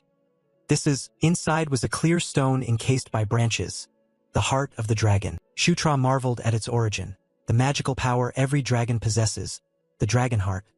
He murmured that this must be what Einkel's shard referred to. Fong appeared and said that for a long time the Anger Plains maintained peace thanks to the magic of the overseer Einkel. The girl added that this shrine is the center of that magic, originating from Einkel's shard. If this place is destroyed, peace will collapse. Green Wind's words were earnest. Please awaken the ancient magic of Einkel that still lingers in this shrine and stop them. Hearing that, Shutra was puzzled. The ancient magic of Einkel? Outside, Savan shouted, "Do not fall back. Absolutely do not let them enter the shrine." Karak was fighting with all his strength. For him, Karma kept hacking at the caches with his knife. Green Wind hovered behind him and softly spoke, "I trust you, Ninth Prince." Shutra moved closer to the dragon heart. With the magical power she left, "Please protect the Anger Plains and my descendants." His hand gently touched the stone. Immediately a current of air began to rise around him. Shutra startled and looked up. Before him appeared a spirit beast staring intently, with a stag's horn and enormous wings. He instantly recognized it as Overseer Einkel. The Old One's eyes flashed with a mysterious light as it said, "Receive this." Then a stream of magic surged directly into Shutra's body. The shrine immediately radiated a brilliant blue light. A pillar of light shot straight into the sky for all to see. Everyone who saw it gaped in amazement. Karak looked up in confusion. The prince? Suddenly vines began to crawl up from the ground. Those vines wrapped themselves around the shrine. Gradually, the ordinary trees around them sprang to life as if awakened. Faces appeared in those tree trunks before their eyes. The monsters saw this and immediately recoiled in terror. Then the trees, like guardians of the shrine, attacked the caches. Sharp trunks sliced across the bodies of the creatures. Thus the battle unfolded in chaotic fury, yet it was also stirring. Green Wind looked up in a daze and whispered, "It's complete. The ancient magic of Ankle has awakened." Shutra still stared ahead in a daze. The girl approached, joyful. "Thank you sincerely, Ninth Prince. Because of you." His hand remained on the dragon heart stone. The brilliant light grew ever more blinding. Green Wind stood stunned. Shutra's eyes went milky and unfocused. His hand instinctively pressed the stone. Energy pouring into his body without stop, Green Wind exclaimed, "Why is Ankle's magic flowing into you?" Please like, subscribe, and ring the bell for more awesome content.